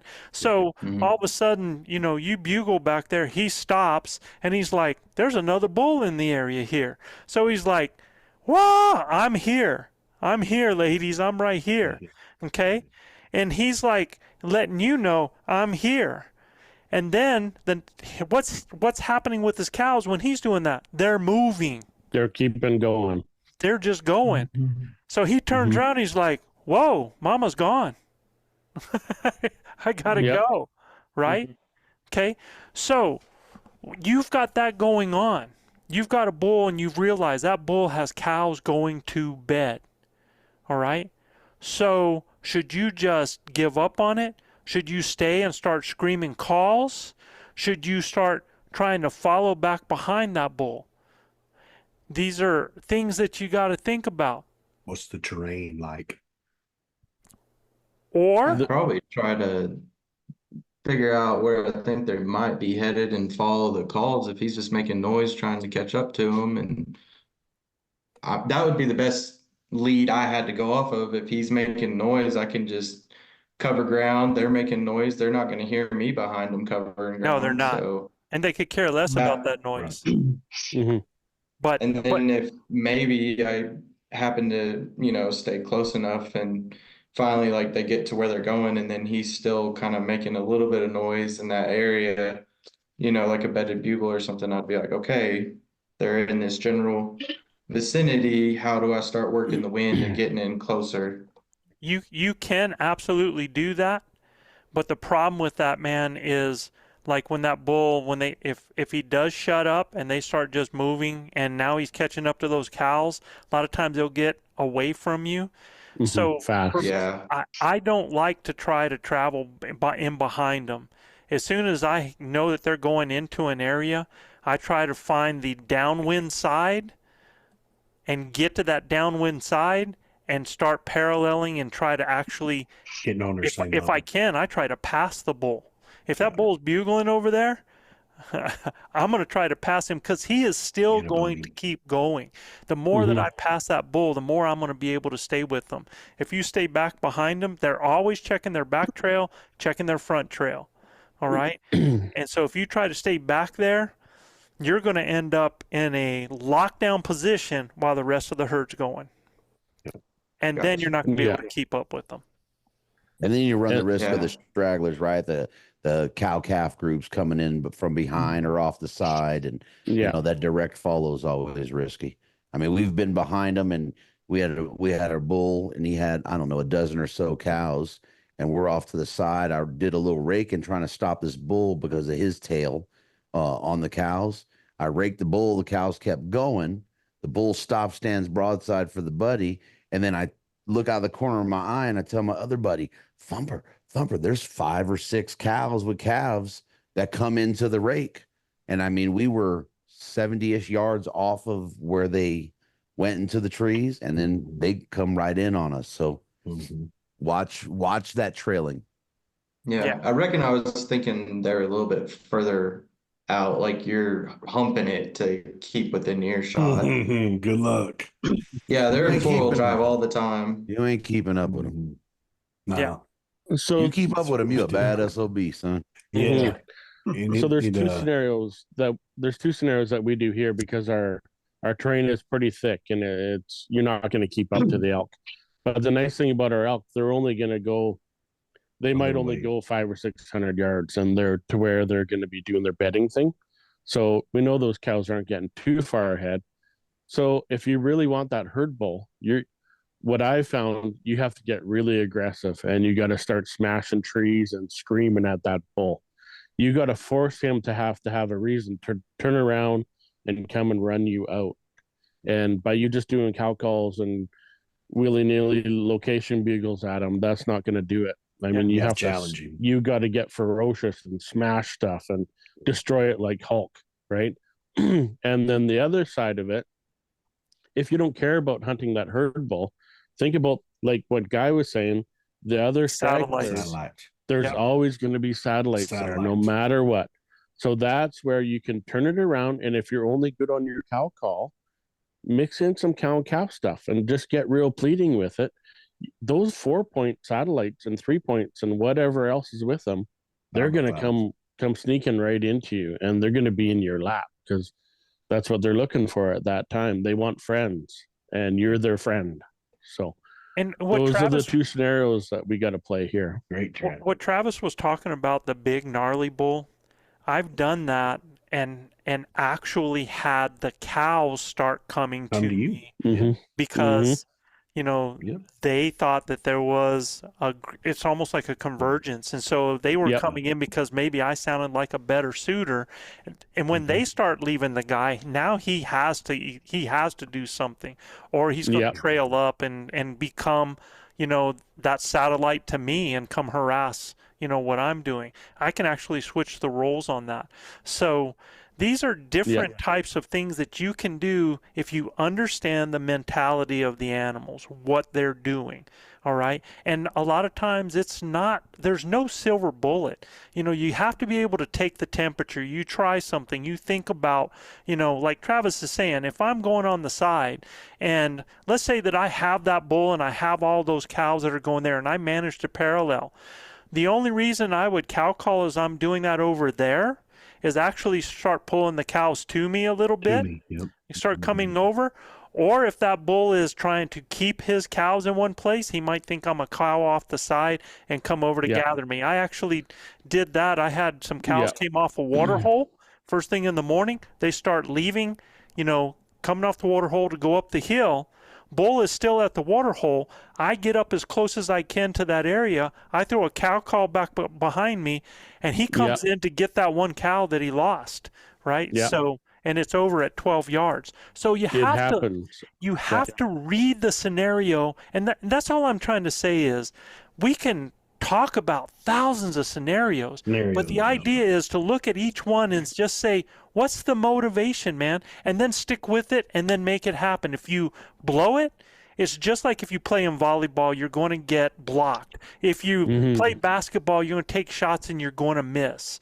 But you got to keep shooting, man. If you're playing baseball, you got to swing or you will never get on base, man. So the whole thing about this is to go ahead and read and try to get what's happening at that time of year and stick with a game plan. Already have that. And you don't have to make it every time that you do it. You already know kind of what's going on. All right. Understand what time of year is, and that tells you. Understand time of day, and that tells you something. And then you can stick with your game plan. All right. Does that make sense? Yeah, I think it comes down to knowing what tool to use for the job when the time arises to use the right tool. Because we have a big toolbox, and it's like, how do you know which one? But like you're saying, is like that's how you figure out which tool to use. Well, again, paralysis by analysis. My wife has hung a plenty of picture and changed a plenty of electrical plate with a butter knife, brother. Yeah. She will not go in that toolbox and get the right screwdriver. I've killed a ton of elk with nothing but cow calls. Ton of elk. And you got to think September is the rut. That's breeding. That's all those things are thinking about. They're breeding, right? They could care less about anything else around them. That's all they care about. They want to breed until there's no more cows to breed. So if you go in with that mentality, like Joe's saying, go in. If all you know how to do is just do a cow call, you're gonna call in bulls 100% by just doing cow mews. But if you want to get in and start doing the scenarios, and you guys got buddies with it, get in there. Each of you start doing some cow. One be the calf, one be the cow. If one of you wants to be a young bull or something, portray that you're a bull with a cow, but go in with a game plan. But number one, think breeding no matter what, because that's what they're focused on. So practice your breeding sounds before you even get out there, and it's simple. Like tree rubbing, that's a breeding thing. You're displaying for another bull's cows, and you don't have to practice rubbing a tree with a stick. That comes natural to all of us, right? Just get in there and do it, and then throw out some cow calf stuff and some moans and groans. Just play those little breeding sounds, and you guys will call in elk. I guarantee it. Yeah, glunking. I mean, all of that. What Trav is giving you is gold. Yeah, I'm telling you right now. Two of the biggest bulls I ever called in, I called in for Chav, and we heard a bull up on a ridge a long way away. Okay. And I'm telling you, we crawled to the top of this ridge. Took us half the day because I only have 4-wheel drive and it's slow, right? But we got up there. I made one. It was really pretty much done. We were going to vacate the area. I made one cow call, just like Chav told me. Make that cow call loud and long. Bull answers me. Okay. And the bull answers me. He goes, do it again. Bull answers me. And this time he's coming. He goes, oh man, he's coming. He said, bugle back to him. I bugled. He's really pissed off now, right? And he's coming. Well, what we didn't know is there was a herd of elk below us. There was a huge herd of elk below us and a giant herd bull in that herd of elk, right? So now we got two herds coming in converging, these two bulls converging with this herd. And before you know it, Chav's got a 340, 350 inch bull in his sights. And there's another one that's ready to whip him that's even bigger below him, right? And it was an amazing thing as a young caller and not really understanding what I was saying, but how I was saying it, that brought two herds together from total opposite ends of a mountain. Okay. And one come from the bottom that we didn't know was there, and one came over the top of the finger that was hearing us just doing simple cow calls, right? And we didn't move a muscle. Chav shot that bull at, I don't know, 25 feet. I mean, it was crazy, man. One of the greatest accomplishments of my life is the first bull I'd ever called in for Chav. And I mean, unbelievable hunt, right? So Jason? just think if you, oh, sorry, Joe, go ahead. No, man. I just wanted these guys because we've kept them for a long time now, and I wanted to see if there's any last comments or anything that you guys like to make before we close this puppy down. Jason, go ahead. Oh, hey, I appreciate your time. I got one short question. Sure. Kind of out in left field. Talking to my cousin today, he brought up the point,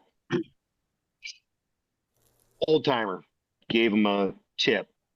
You've heard him. He brought up the 2-liter bottle call. Have you guys ever heard of that? I mean, it just sounded so off the wall. I mean, I'm laughing my ass off when he was telling me about this. And then I started thinking about it. I'm like, you're trying to tell a story. I mean, if you do, and essentially what he was told, he's like, you get a bull fired up. You got a 2-liter bottle of water. I'm like, all right, why are you going to be carrying extra water up with you? Extra weight. The whole timer told him, you got him fired up. Start spraying that on a rock. It's essentially thinking now, after I was done laughing, I'm like, with the raking, I mean, you're mimicking, like Greg said, he had a, 7x7 in Colorado, 10 feet from him, ticked off, but he wasn't in front of the tree. He was behind it, couldn't get a shot. He's like, this thing was fired up. And while he's bugling in his face, he's like, I'm watching him, and he's spraying everywhere. So he's like, all right, this thing sounded so off the wall, but, coming from an old timer, I mean, have you guys ever heard of anything like that? I mean, it was funny, but we've heard of people pouring water to sound like one urinating, rolling rocks, anything to add realism to. Remember, you just want to represent elk doing elk things. And the more that you can add to that picture and that scenario, the better you can sell it, man. It doesn't always need that, but, it can absolutely change things. I mean, that's like, Gil's story about just breaking a branch.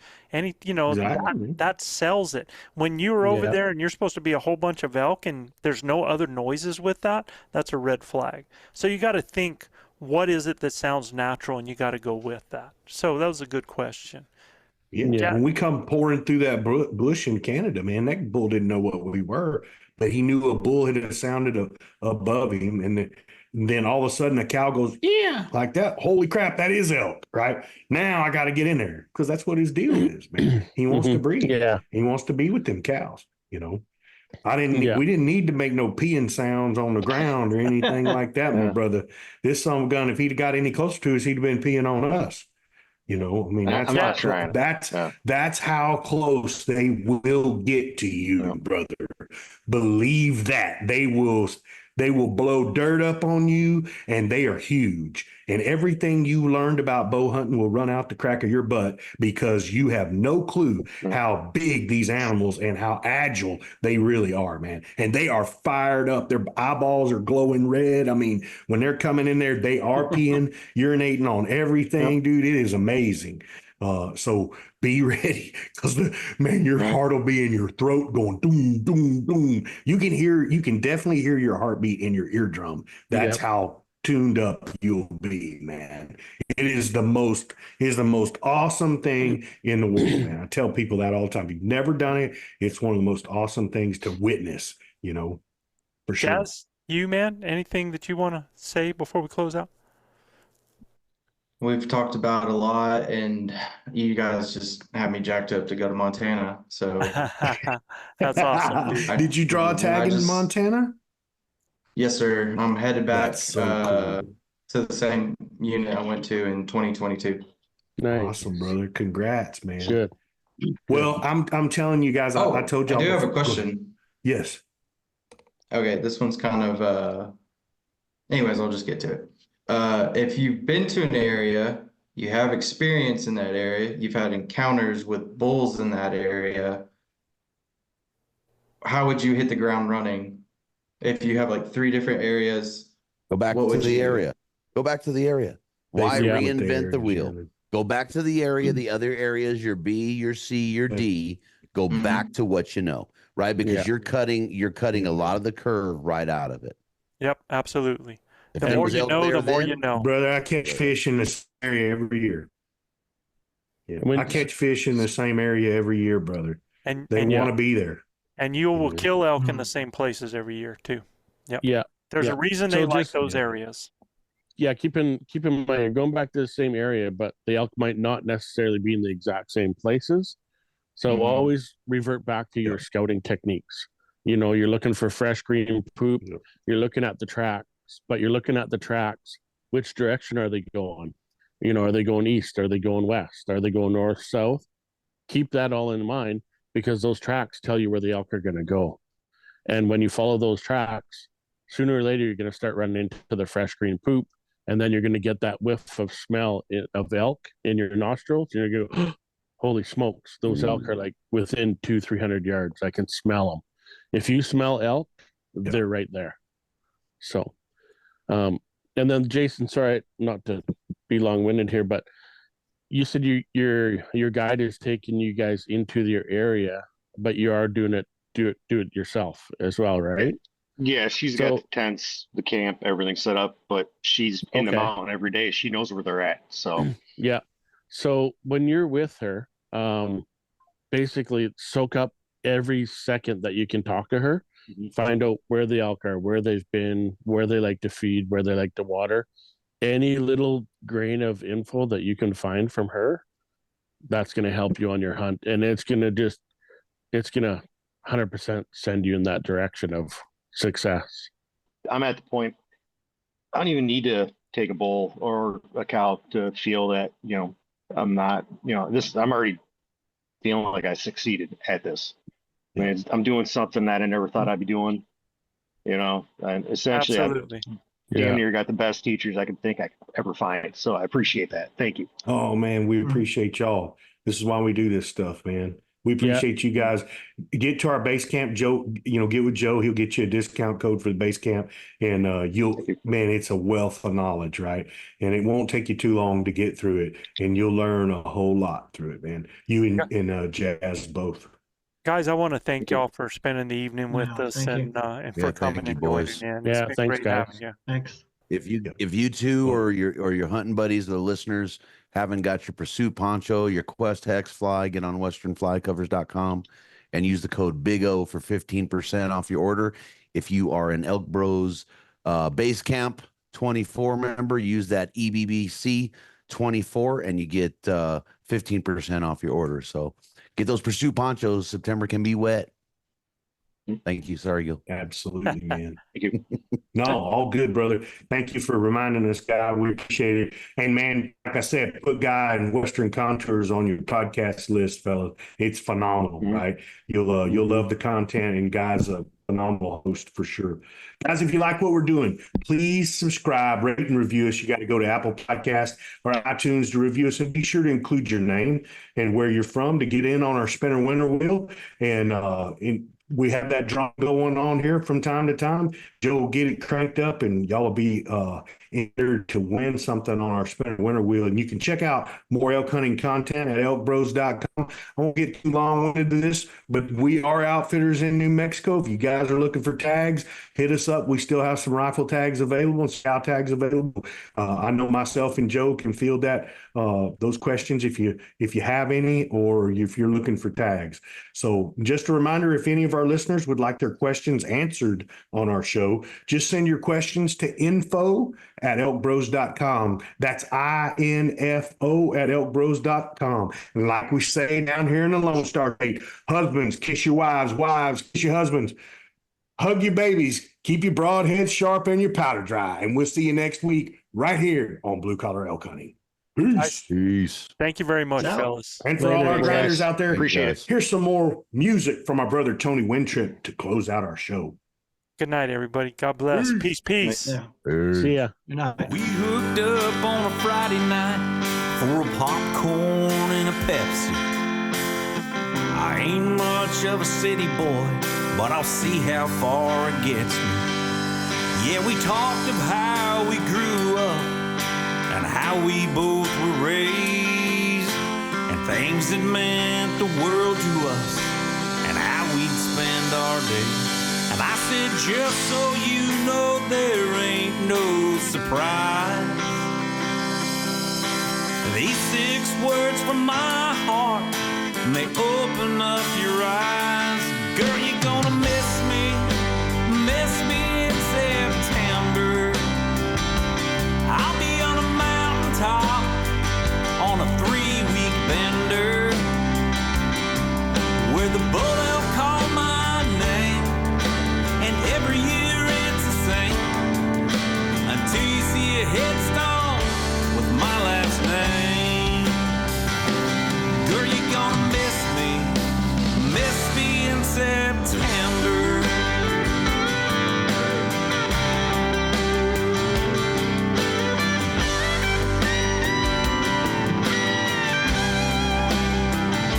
Now I remember weeks ago when we stood head to toe. You said the words, I love you, boy, and I said, I told you so. There was something about you I couldn't resist, and a few things off of my bucket list that I had shared with you, but this last one I couldn't do. 'Cause girl, you're gonna miss me in September. I'll be on a mountaintop on a 3-week bender, where the bull elk call my name, and every year it's the same, until you see a headstone with my last name. Girl, you're gonna miss me in September.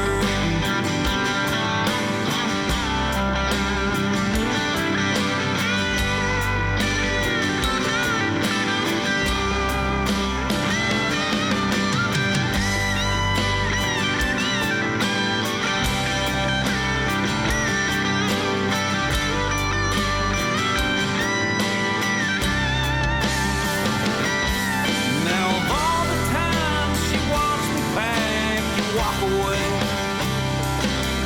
yeah, the wind switched from the south side and started blowing in my face, and I knew things were different now as I drove up lonely mountain road.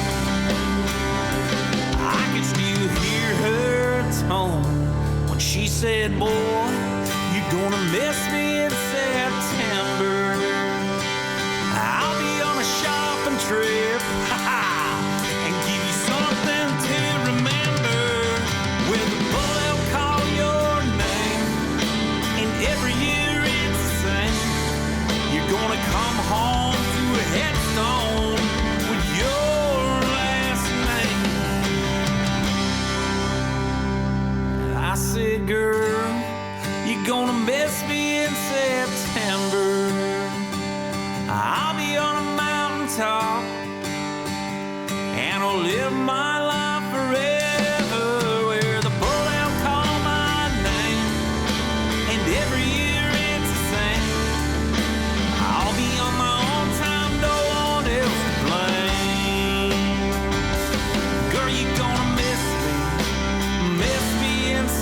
town.